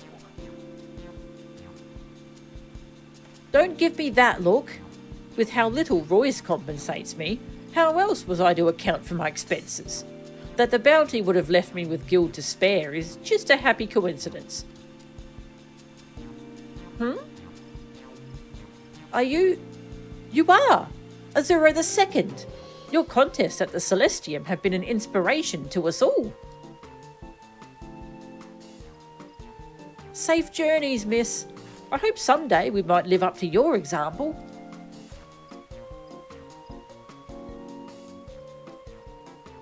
Well, that bandit got his ass kicked, so...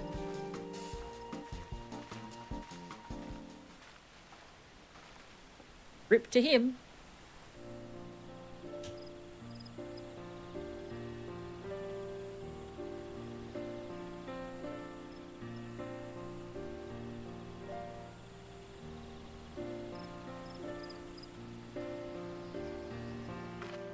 I never realised there were so many blue mages traipsing about in search of spells.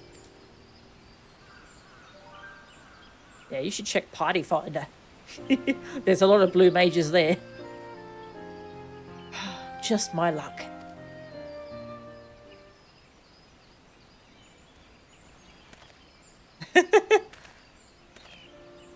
Don't tell me you're still upset about the bounty. The bandit's been brought to heel. That's all that really matters in the end. Unfortunately, their victory over the Blackguard proves we were clearly mistaken in our choice of candidate. Which means we're back where we started. If you would go and share what we've learned with Piandi and Uldar, I'll see about finding another lead.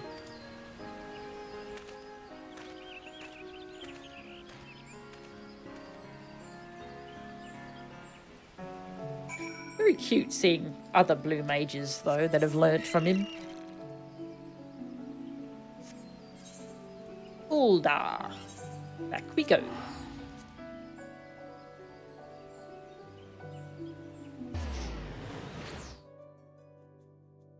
Which one was this? The 75 quest? Yeah, okay.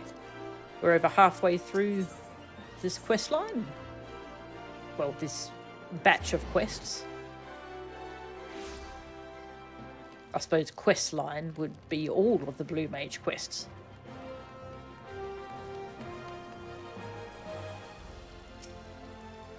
Welcome back, Melchan.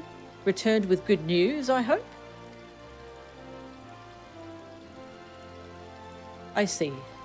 How unfortunate. Well, I will see to it Royce is apprised of the situation. Thank you again for your efforts. In the event Martin does find a candidate worthy to be your rival, I think it prudent that you add more spells to your arsenal. As I recall, Martin claimed rehydration is a spell worth learning. Come and speak with me again once you've learned it.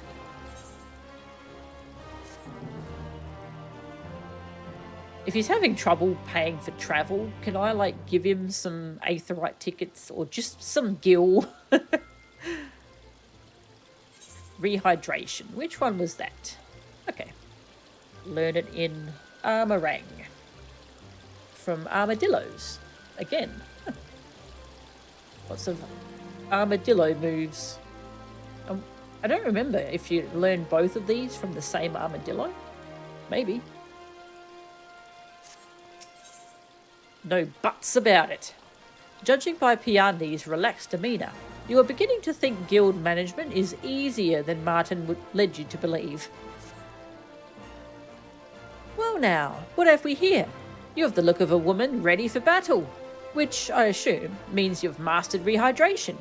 Excellent. And your timing could not be more fortuitous.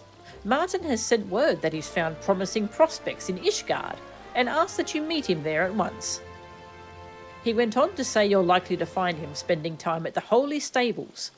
As for why Martin would choose to make roost there, well, some questions I feel are better left unanswered. But never mind that. You had best be on your way. Something tells me I'd rather not know why he's biding his time at the stables, but that is neither here nor there.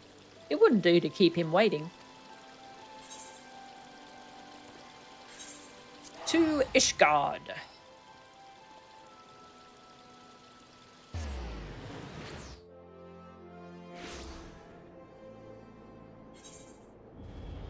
Just down there, next to the Machinist Guild.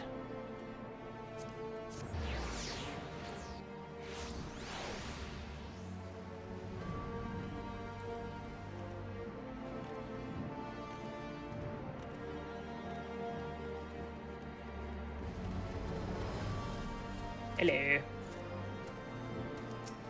He's doing another job, isn't he? Look, when you need side jobs to help you pay for your main job, there is an issue.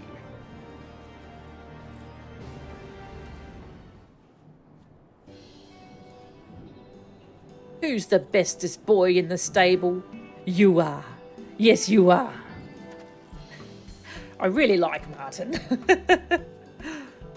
Oh, Melchan, I didn't think you would be here so soon.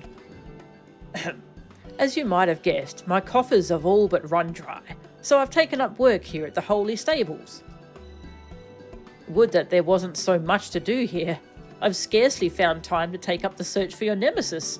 That's not to say I'm without any leads, mind you. With the Dragonsong War ended, I've been told there are scant few opportunities to practice or develop the art of the lance in actual battle.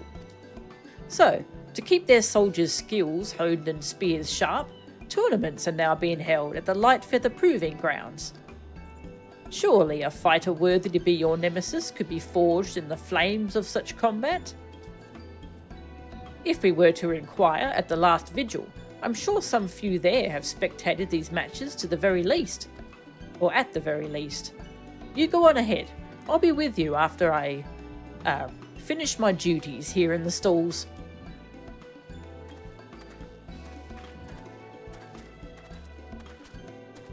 Yes, you are the bestest boy. Yes, you are.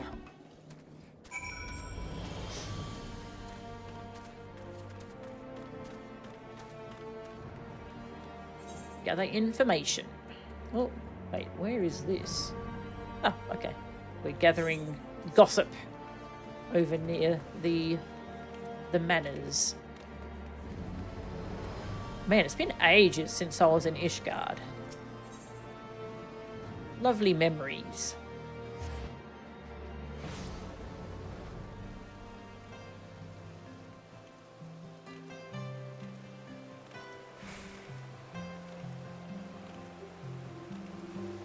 Soft-spoken noblewoman. If it is a test of mettle you desire, then I urge you to seek out Sir Alambert.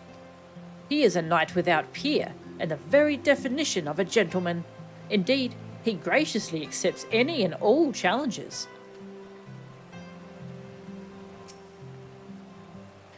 He is a knight whose strength at arms is matched only by his valour. If it is a challenge you seek, you could do worse than Sir Lambert.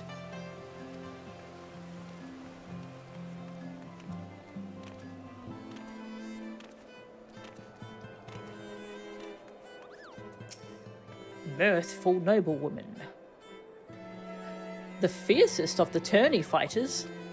You need look no further than Sir Lambert of the Spiked Butt. Oh, right, this guy. I dare say no challenger can endure the powerful thrusts of his lance.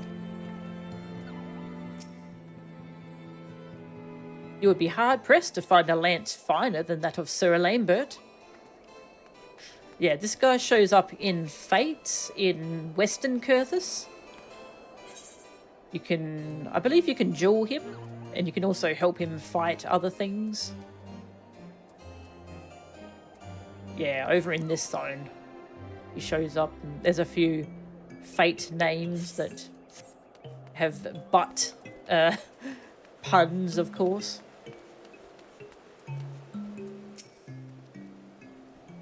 The tourney champion? Surely you know of Sir Lambert of the Spiked Butt, one of Ishgard's finest dragoons, perhaps best known for his tireless efforts on our western border. He took to the tourneys, wishing to keep his skills sharp, and he has yet to be bested.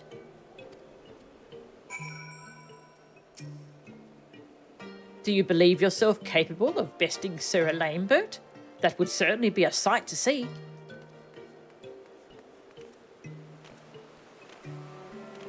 The Spiked Butt.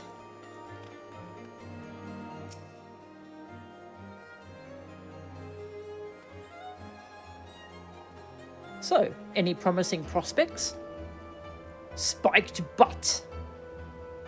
No different than me, I see. No sooner did mention of the tourney slip my lips than they began singing praises of this Sir Lambert.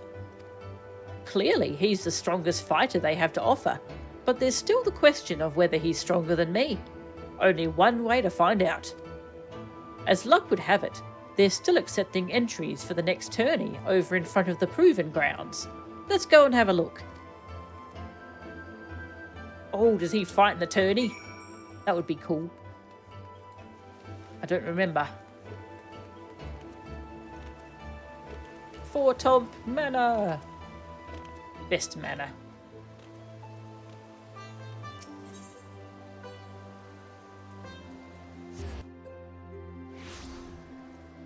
Oh, very cold here apparently. Like, colder than usual.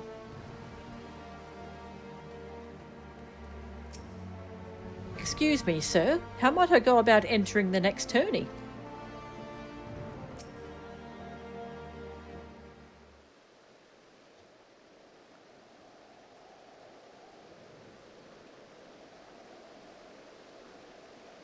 My apologies, but I cannot permit you to enter the tournament. I've no doubt a mage such as yourself would make a suitable challenger, but entry is reserved for lancers and dragoons only. What? You can't be serious. I'm terribly sorry, but I do not make the rules. I merely enforce them. Dragoon. Is something the matter? Sir Lambert. This gentleman was seeking to join the upcoming tournament, but he lacks the proper qualifications.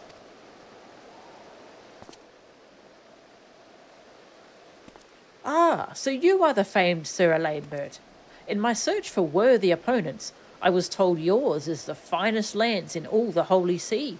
I would take your measure and see the truth of these claims for myself.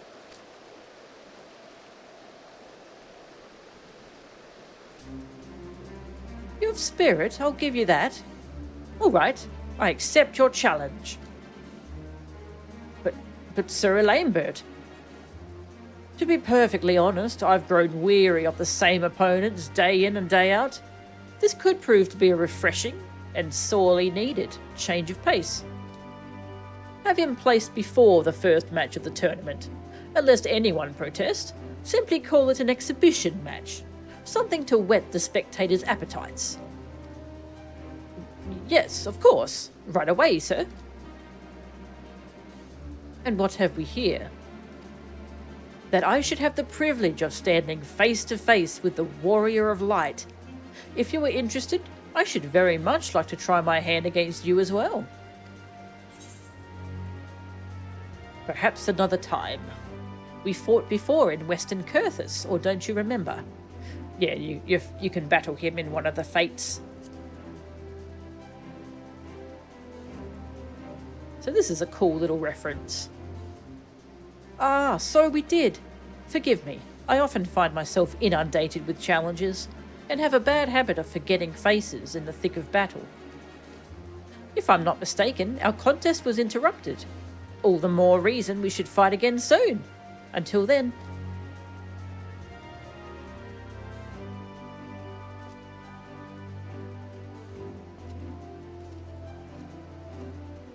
Well then, it would seem preparations for your exhibition match are in order. A summons will be issued when all is in readiness.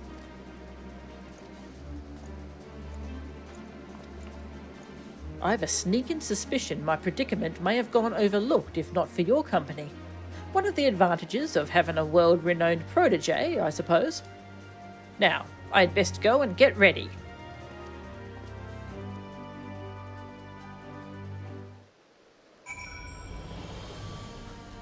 Okay. I forget, did he make the Blue Mage soul crystals? Yeah, it's one of the new soul crystals. I think he made them, or he's just helping distribute them.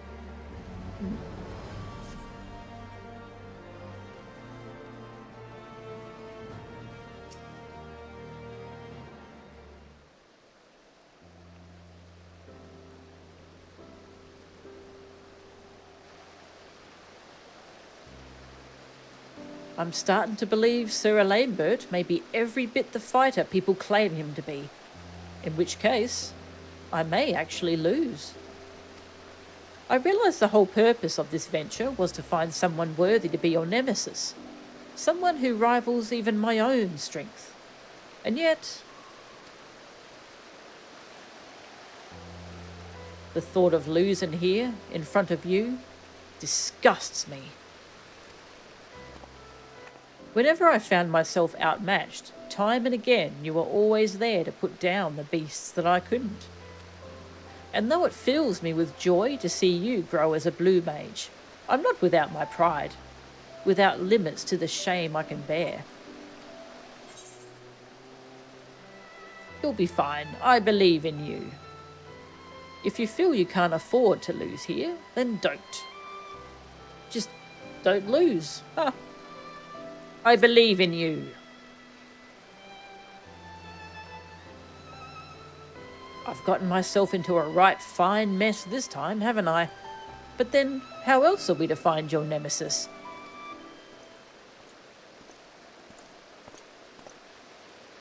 Your match is to begin shortly. Please make your final preparations and proceed to the gate. But first, might I have your name? Or rather, the name you wish for me to announce to the crowd. An alias will suffice if you prefer. The Great Azuro will do. He laughed at it. Something the matter? No, not at all. And what manner of weapon will the Great Azuro do battle with? I'm not sure my stick would count as a weapon, but I mainly fight with magic. Blue magic, to be precise. Blue magic? Sir, that arcane discipline is strictly forbidden here.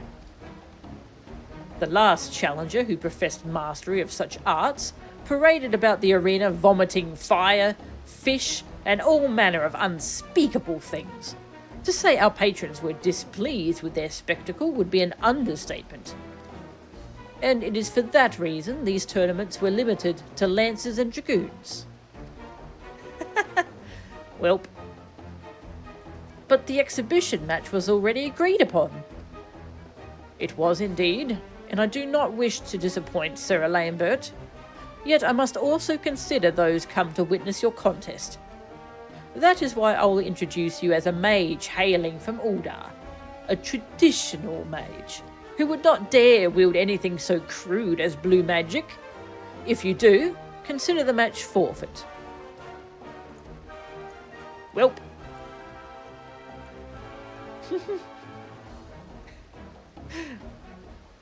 I wonder who the previous blue mage was. Vomiting fish. I mean, that is pretty gross, actually. Like, I can understand.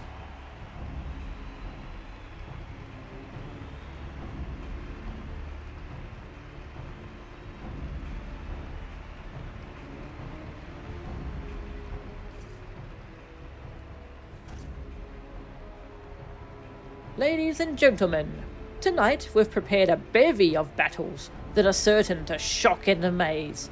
But first, a special surprise. An exhibition match featuring your champion, Sir Lambert of the Spiked Butt. And his opponent, a master of magic, hailing from the shifting sands of Uldar, the Great Azuro.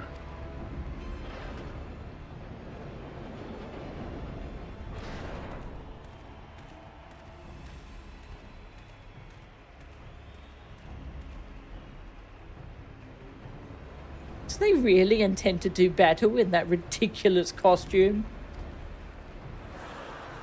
Ah, Ishgard gonna Ishgard. Oh, Royce is here.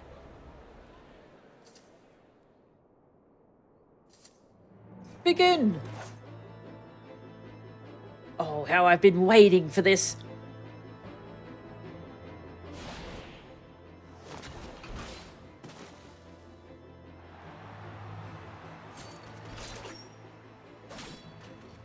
You Stardiver!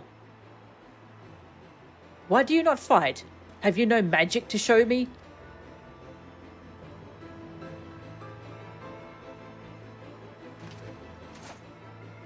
A foe barely even worthy of my spear, let alone my butt.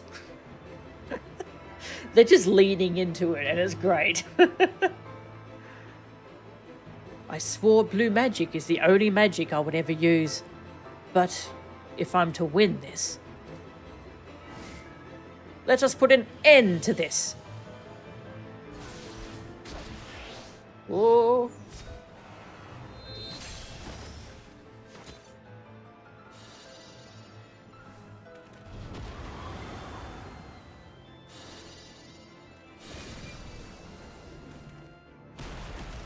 Oh.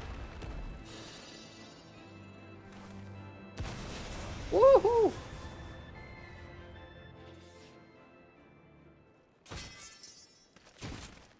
Well.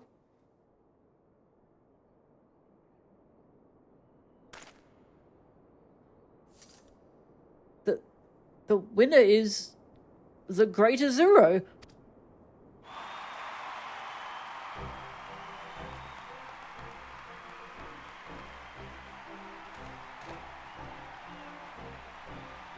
Yay! Martin won. It's in the previous chapters of Blue Mage, we usually see Martin just get his butt kicked. Butt. And yeah, and then he'd get his butt kicked by the villain or the rival, and then we go fight the rival. So it's nice seeing him actually kick butt for once.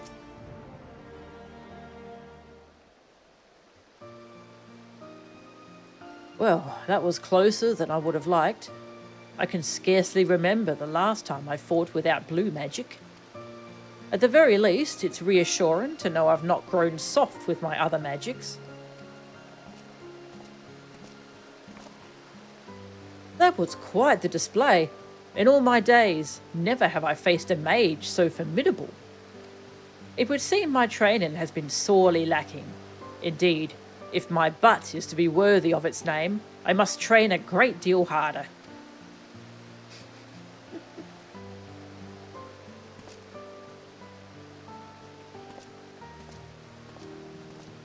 Well, I guess we're back where we started.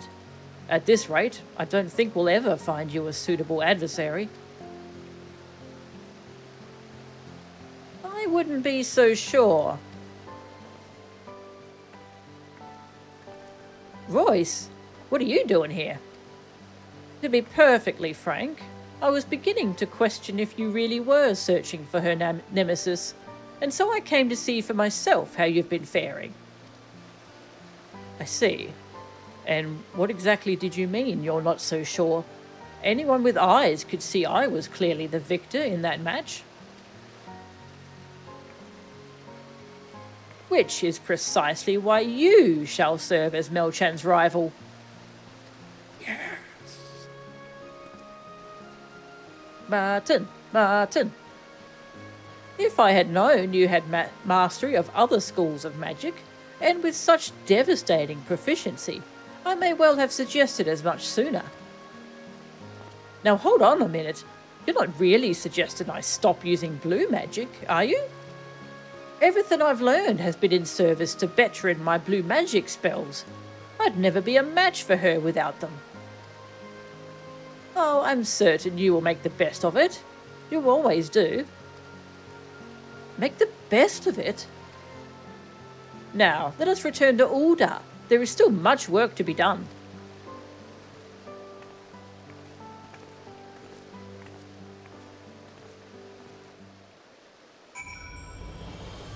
Finally gonna get to fight Martin. Martin himself.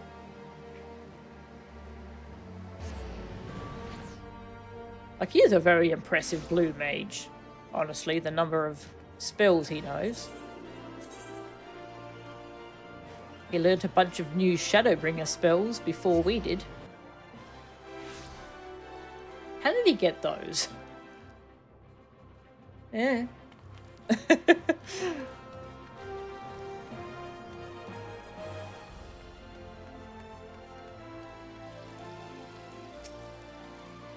Who would have guessed the one we'd been looking for was here beneath our noses all along? I heard the good news. Our patrons at the Celestium are in for a treat.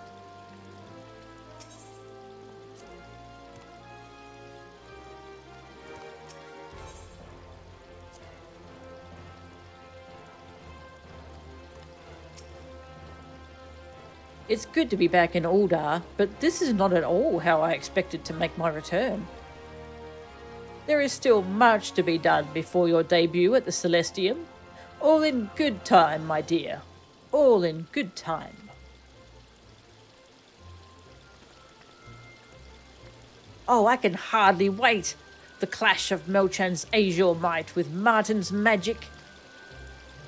I suspect Royce has planned far more than I'd bargained for, but I'm not exactly in a position to shirk my collar here, am I? At any rate, if I'm to do battle with you, and without my blue magic spells, you've little need to add anything else to your repertoire. Practice your fundamentals, and I'm sure you'll be fine. You're only saying that because you're afraid you won't stand a chance if she learns any more spells. Don't be ridiculous. I'm merely giving my opinion, is all. She's free to learn whatever spells she likes. As for me, I think I'm long overdue for a rest.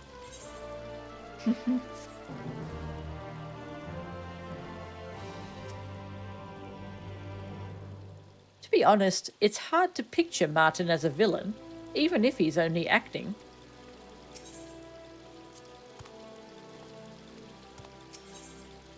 A new gold standard. Your nemesis-to-be appears unenthused to see his rival.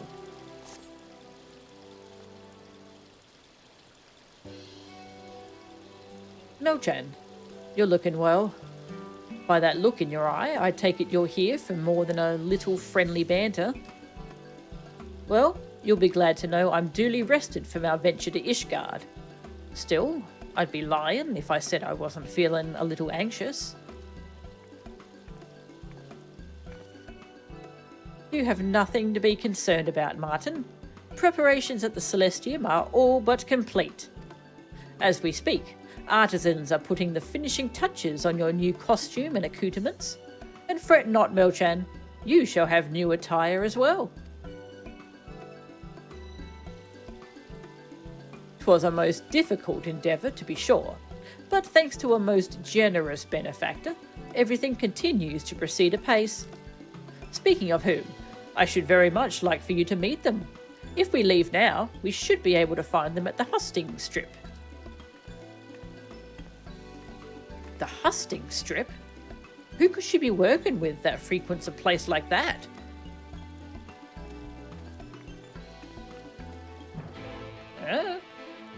I don't actually remember.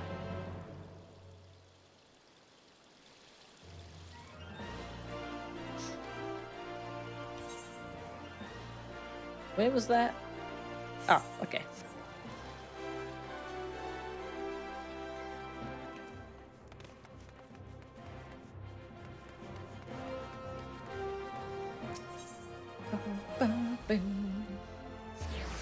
That's over near Nunamo's room.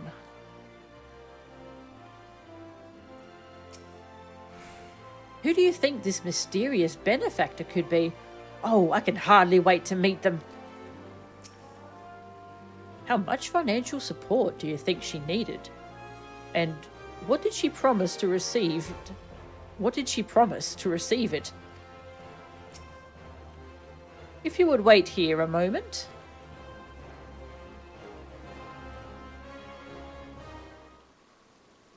Who is it? I do not remember. Here they are, the soon-to-be stars of our latest coming attraction at the Celestium. Oh, right, of course. Ho ho! So these are the famed fighters of the masked Carnival. A pleasure to make your acquaintance. Godbert Mandeville? President of Mandeville and Mandeville? Owner of the Gold Saucer? And member of the Syndicate? That Godbert Mandeville? If he's involved, maybe this is our chance to strike it rich. Oh dear. Ah, Melchan. I didn't realise you too are a member of the Celestium's entourage. No rest for the righteous, I see. As for my involvement with the masked Carnival, I have long supported Royce's enterprise at the Celestium. In fact, I believe it was around the time Typhon made their debut that I first offered her my services. When she told me of her plans to seek out a worthy rival for the Carnival's star performer, I knew at once no effort could be spared. And so, the sum total of my company's knowledge and know-how was leveraged to see her plans to fruition. It is no exaggeration to say none of what is to come would be possible if not for you. Please think nothing of it. The Celestium and its masked Carnival serve as both a source of entertainment and inspiration for the good people of Uldar, and it would be remiss of me to deprive this fair city-state of so precious a jewel. Now, if you'll excuse me, another engagement demands my attention.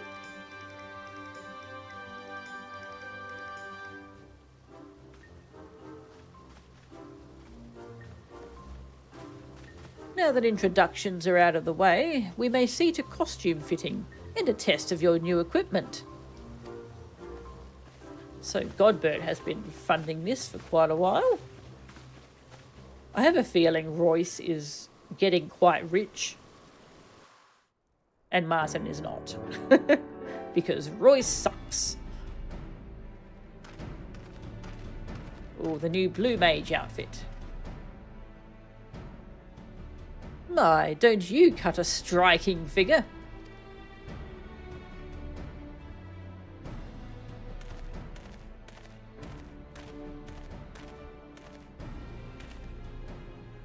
Wasn't I supposed to have a new costume as well?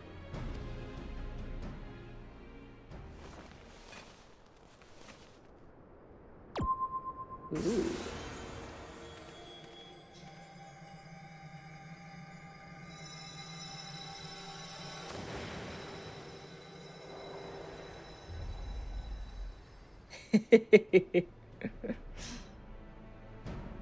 Ah, but of course, only the very best for Melchan's dreaded nemesis.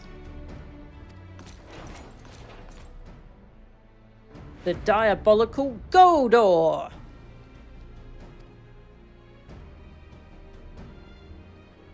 Is it just my imagination, or has he grown taller? That would be the glamour prisms, all the better to make him appear more imposing. And the crystal there will further augment his magics to ensure he is a match for our star. Naturally, there will also be automata and familiars at his disposal, so you had best be on your guard, Melchan. That sounds a mite unfair, don't you think? Well, we could hardly call it a show if you failed to put her on the back foot. We'll also need to work on your persona, though it should be easy enough if we focus on your naturally miserly character. I've prepared a script for you, so please try to remember your lines. Miserly? Perhaps we should start with a nice, menacing threat. God, he's huge. Glamour prisms can work wonders.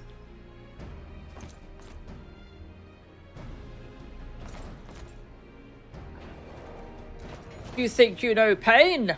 Ha! I will make you long for something as sweet as pain.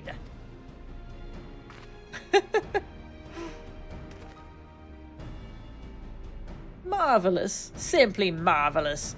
The crowds will adore you.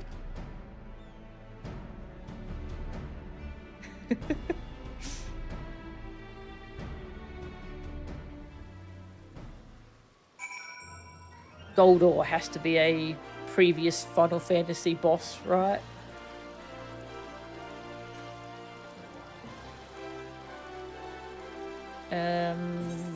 Is this where I have to go do the fight?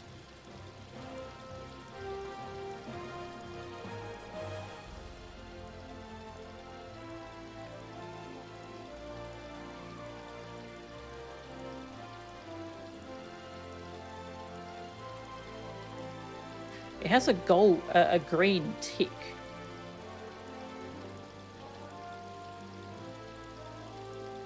So I'm not sure if this was the point that I went to actually fight him.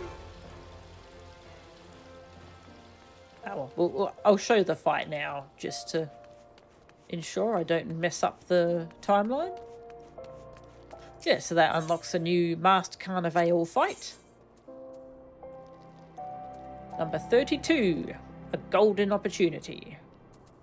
And you have to beat him in that to continue the questline. Well, to finish the questline.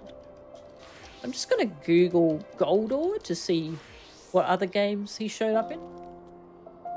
A minor antagonist of Final Fantasy III. Ah. Good to know. Goldor lives in his manor, where everything is pure gold. Within it is a crystal, of which Goldor is very protective. Oh, that's cool.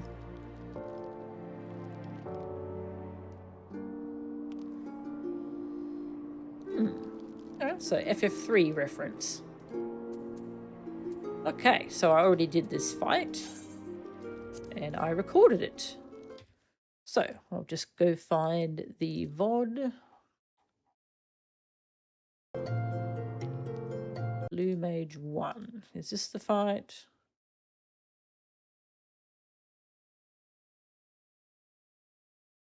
Ah, right. This is the pre-fight dialogue. Just in case we don't get to see it. I recorded that too. Let me just fix the window capture. Here we go. Oh, okay. Good enough. Yeah, so this was...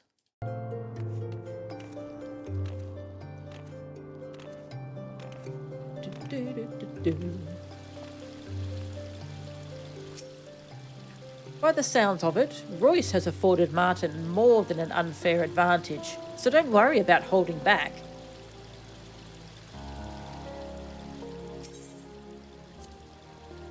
Well, well, well, if it isn't my old nemesis, Mel-chan.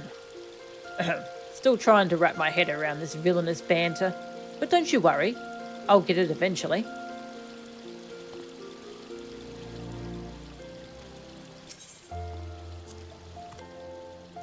Martin will play villain in Masked Carnivale. He already natural schemer, always thinking of plans for making Gil. Rude. Mel-chan will finally challenge Martin. That will be interesting battle. Very, very interesting. Yeah, it's pretty cool we finally got to fight Martin. Okay, so that was the pre-fight stuff. And then I believe this VOD is the actual fight. Right, I died first and then I changed my spells. It took me a few attempts. It's a pretty tricky fight. Just try and find the correct attempt.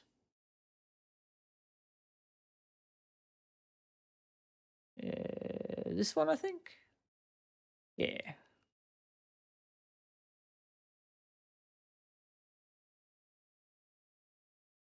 There we go.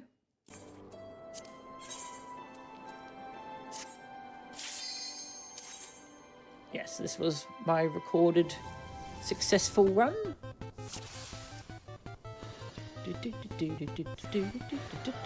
You dare stand before the great and all-powerful Goldor?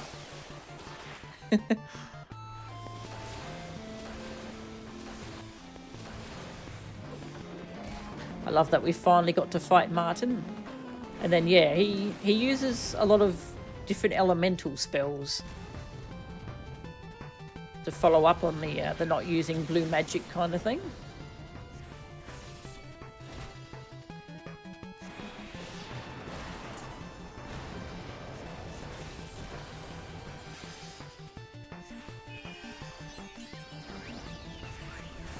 Just remembering how the mechanics went. Right, yeah, this was weak to ice. And you really had to blow it up before it could use its massive eruption ability and kill you. So it was good to bring an ice spell.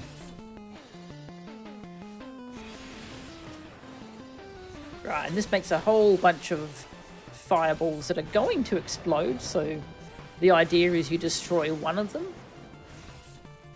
Or more than one, to basically give yourself a little safe spot. And they're weak to wind, so good to bring a wind attack.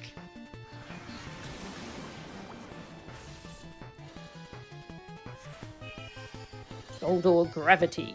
What did that do again? Right, makes you move almost like 0% speed. And then laser attack, so you want your teleport, which is called Loom. When they go full tokusatsu. Oh, that's what it is, actually, isn't it? That's cool.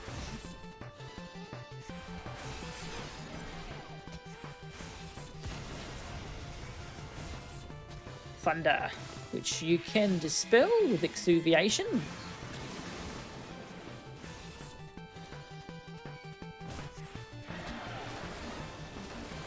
Yeah, it's quite a complicated fight. There's a lot going on.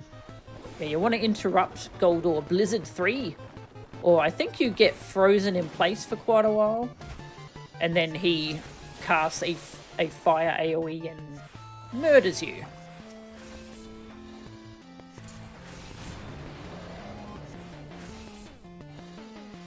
So repeats that.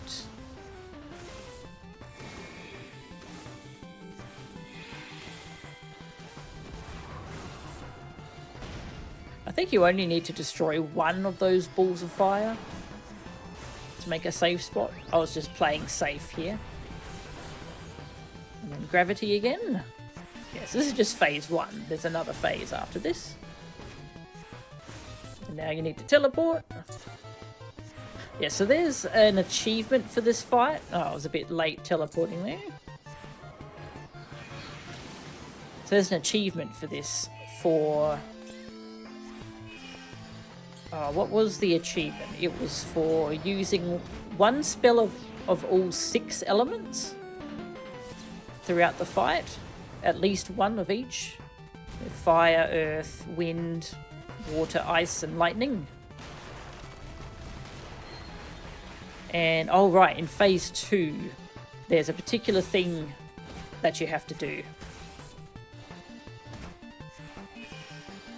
And it's pretty tricky. You can do this achievement while taking damage, which some of the other bosses, their special achievements, you had to not take any damage. So you had to perfectly do their mechanics. This one was actually... It does let you take damage and get vuln stacks. But messing up the mechanics usually means you die anyway, so...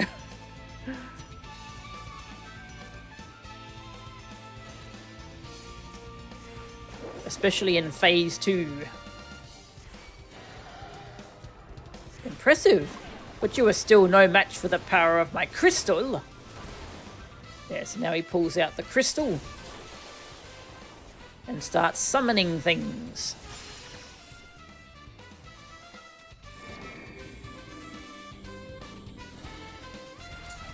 So that's a knockback from the center.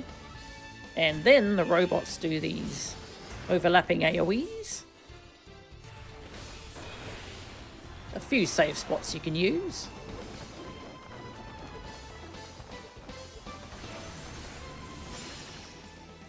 Summons these creepy dolls. I hate them.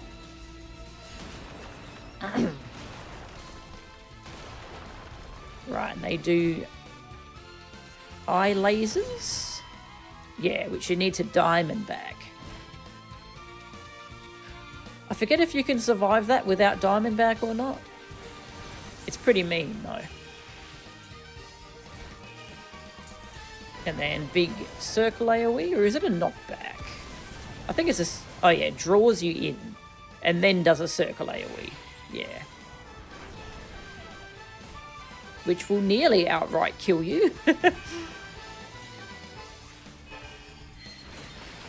Yeah, so that was a little intro to this phase, showing what the different summons do. And now he activates the crystal and powers up. Yeah, it becomes immune to magic, which is all element attacks. So now you have to use physical spells on him. And now summons multiple things at once, which gets pretty hairy. So you go behind the doll, get ready for the draw in, and then go to the safe spot. It's a pretty cool fight, actually. I really like it. But in this phase, yeah, so there's a targetable crystal. You can see gilded crystal here. And the achievement is to not destroy the crystal. And I think that's what I was going for to start off here. I was just curious if I could get it to start off. But to get the achievement, you also have to do like all the different elemental things, which I didn't know at the time, so...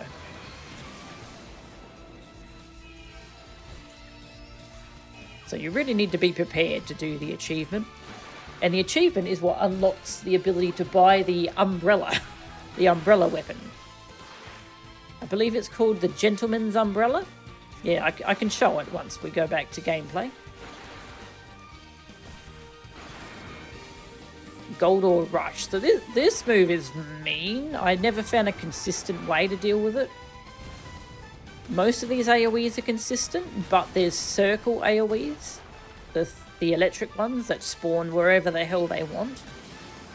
So sometimes you do just get awful patterns. And I found the best way to deal with that is to just... Well, I actually had to Google to look up some strats. And you can put on tank stance. And that'll let you survive if you get hit by one thunder attack, 1 thunder AoE. Which is helpful because, sometimes you just get screwed over there. But you can still get the achievement if you get a Vuln stack, so that's nice. Yeah, and now I just destroy the crystal. So I realise that I'm not really prepared to do the achievement in this run. So you destroy it, he loses his powered up moves, and he loses his immunity to magic. So there's quite a lot of required spells that you need to bring if you're doing the achievement.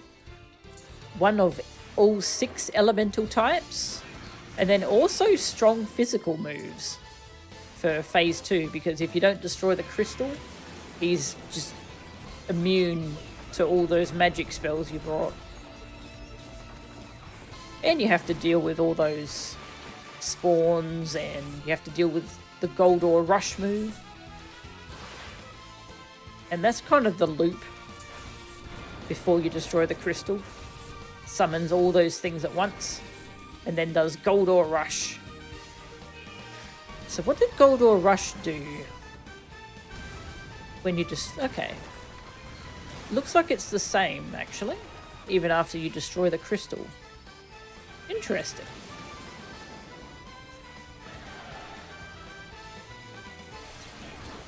I think it doesn't like one-shot you anymore though, outside of tank stance.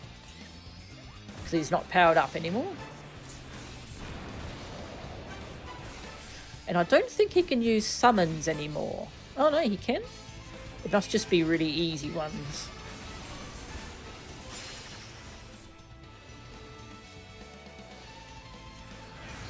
Oh no, this is the same pattern.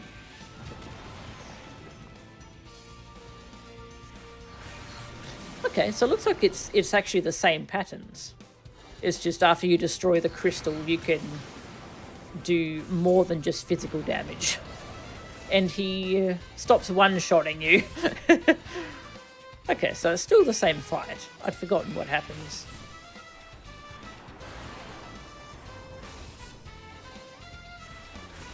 And yeah, I found the snapshotting on this line AoE is pretty mean, so you really want to teleport very early. Kind of as soon as the line AoE appears. I got clipped by that quite a few times.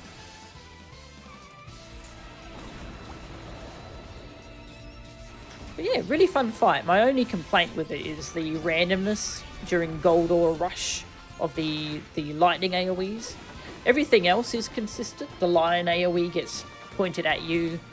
The fire circle AoEs, they spawn under you, so you kind of trail them around. And you've got the earth AoE that moves outwards. It's just the thunder part, which is a bit frustrating. Apart from that, it's a very cool fight, though. I really like the part with all the summons at once. And it feels very hectic, but then you get used to it. Duty complete! Woo!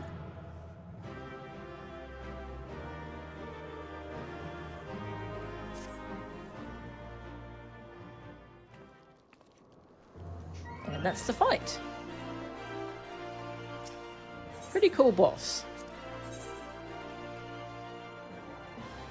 Alright, now I think we can go back to normal gameplay and see the end of the quest line. I think it'll work like that.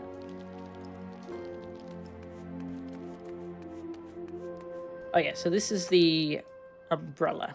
I've got the powered up glowy version from a low savage. It doesn't normally have this aura. It's normally just an umbrella. Yeah, that's what you earn the ability to buy if you get that achievement.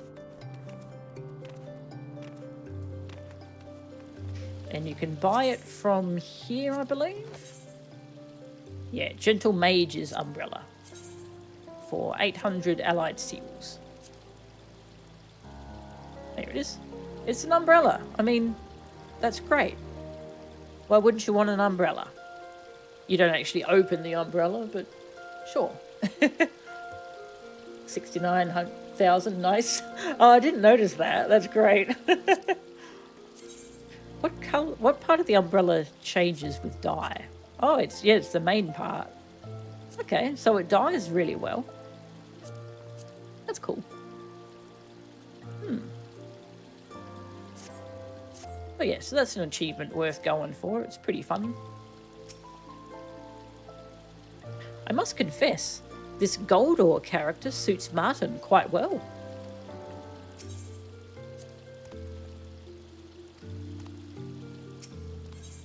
Any new dialogue? Martin write more blue magic in your spellbook. He say it is gift from adventurers who travel to faraway lands. Maybe someday you will see these lands too. Goldor the diabolical. Goldor the miserly. People don't really think of me as miserly, do they? Don't worry about that, Martin. People will love to hate you, I'm sure of it. I'm not entirely sure if that's a good thing. But if this is the role I'm to play, you can be damn sure I'll give it my all. And I suppose it was only a matter of time before you and I would go toe-to-toe, even if this isn't quite how I imagined it. I won't be holding back, and don't expect you to, neither. The incomparable Goldor, formerly known as Azuro III, will ever be at the ready. Just say the word. Okay, so that's where it adds the boss fight to the Masked Carnivale. Oh, okay, you finished that quest. Okay, and now this is the quest you need to have beaten him for. The Brave and the Blue. You were absolutely brilliant, Melchan. I can scarcely remember the last time the Celestium was so lively. Melchan defeat Goldor with great enthusiasm. The Talljar hope there is still enthusiasm left for more records in Blue Mage log. Gahiljar impressed you defeat Martin. Gahiljar think you may be stronger than Martin, but that is secret between us, yes? You just said it right in front of him, so... The Brave and the Blue. Unfortunately for Martin, you proved every ons the Blue Mage he hoped you might. Can't say I've ever experienced such a resounding defeat, though I'd expect nothing less from my protege. You were incredible, Melchan. Every spell cast was more mesmerizing than the last. A spectacle for the ages. I imagine Royce agrees. Speaking of whom? Yeah, I got the glowy umbrella from a low savage. It's really pretty. Well done, Melchan. Well done indeed. There was not an empty seat to be seen in the Celestium. And you, Martin, you may have lost in the arena, but I dare say this success is just as much yours as it is hers. Well, there was only so much I could do without my blue magic. It's like fighting with my hands tied behind my back. Surely there was something you could have done with the added armor, the crystals, the automata, and the familiars to help you.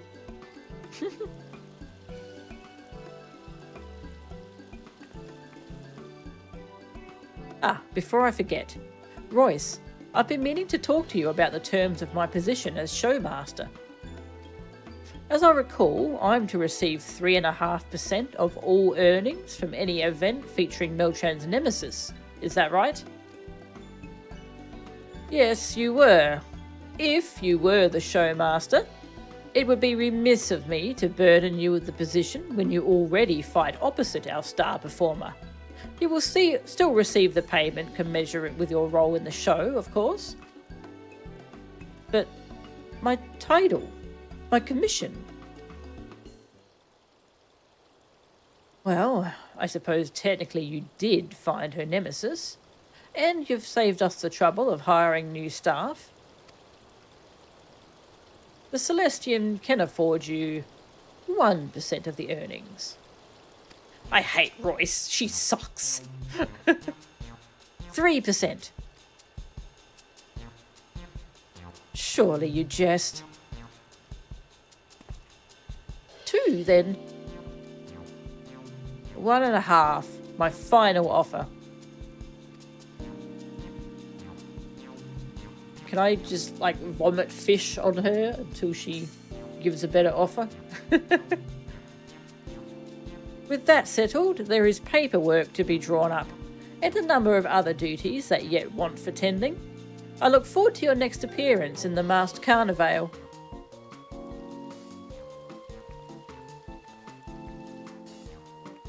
Despite his menacing persona as Goldor, he's still quite sheepish when it comes to negotiations. Huh? What's that supposed to mean?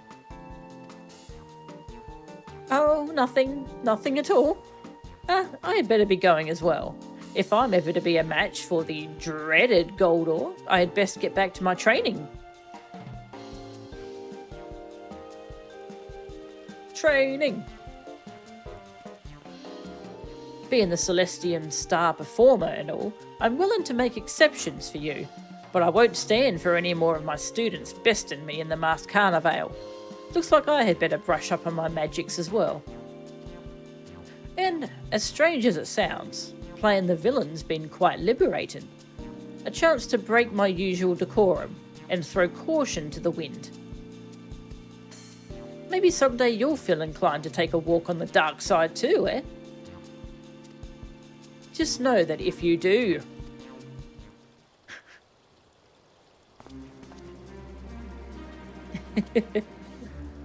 You'll have to contend not with Martin, but the incomparable Azuro III.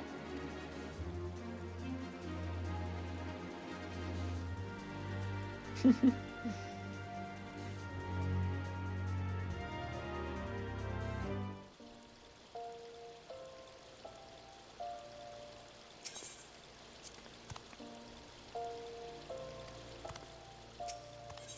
think that's still the same dialogue. Yeah. I hope you won't let your victory over Goldor go to your head. You've still a long way to go before your blue magic is a match for mine. For that, you'll need to expand your horizons even further. Remember, there's a big wide world out there. So explore, seek new knowledge, and the boundless potential of blue magic will be yours to master. Where did he get all these spells from? He kind of just stays here all the time. The potential of blue magic is without limit, and I've no doubt you'll make the most of it. So keep exploring, seek new knowledge, and show the world why they call you Azuro II. And there you go.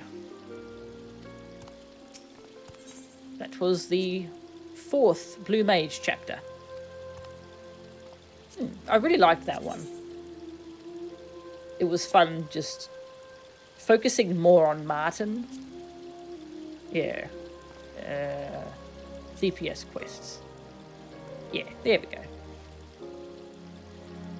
So yeah, that was pretty cool. I like that chapter. Might be my favourite of the Blue Mage chapters. Oh, the one about Go-Go was pretty good too, though. The mimic guy. Anyway, I like the Blue Mage stories. So yeah, they did say they're adding more Blue Mage stuff in Dawntrail, but I assume that's not going to be until later, like 7.3 or so maybe.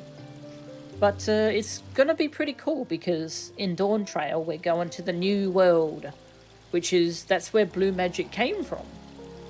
We're going to go see the origins of Blue Magic. Hopefully we'll get to meet the Wallachie and stuff. So that's cool. But yeah, that's in Dawntrail. So they've got really good potential for the Dawntrail Blue Mage quests. When they do add them in like 0.3 or whatever. Okay, I definitely need to finish up the stream. There are cats who need feeding. My voice needs a rest. And we have one thing left to do in Endwalker in terms of story, and that's the final bit of the MSQ 6.55.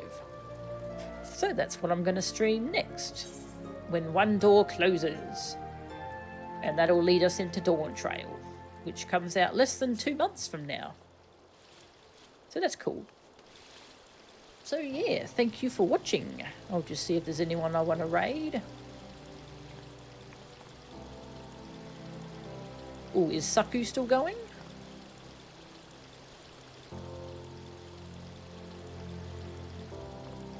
Maybe? Oh, is she... She might have just finished the game? Okay, no, she just finished the game, so I think she's going to be finishing up. Hey, this could be interesting. Pokemon Unite, Oceania Regional Finals. Pokemon Unite is the Pokemon MOBA game. It does look... Well, I mean, I have tried it, but I kind of wish I could get more into it.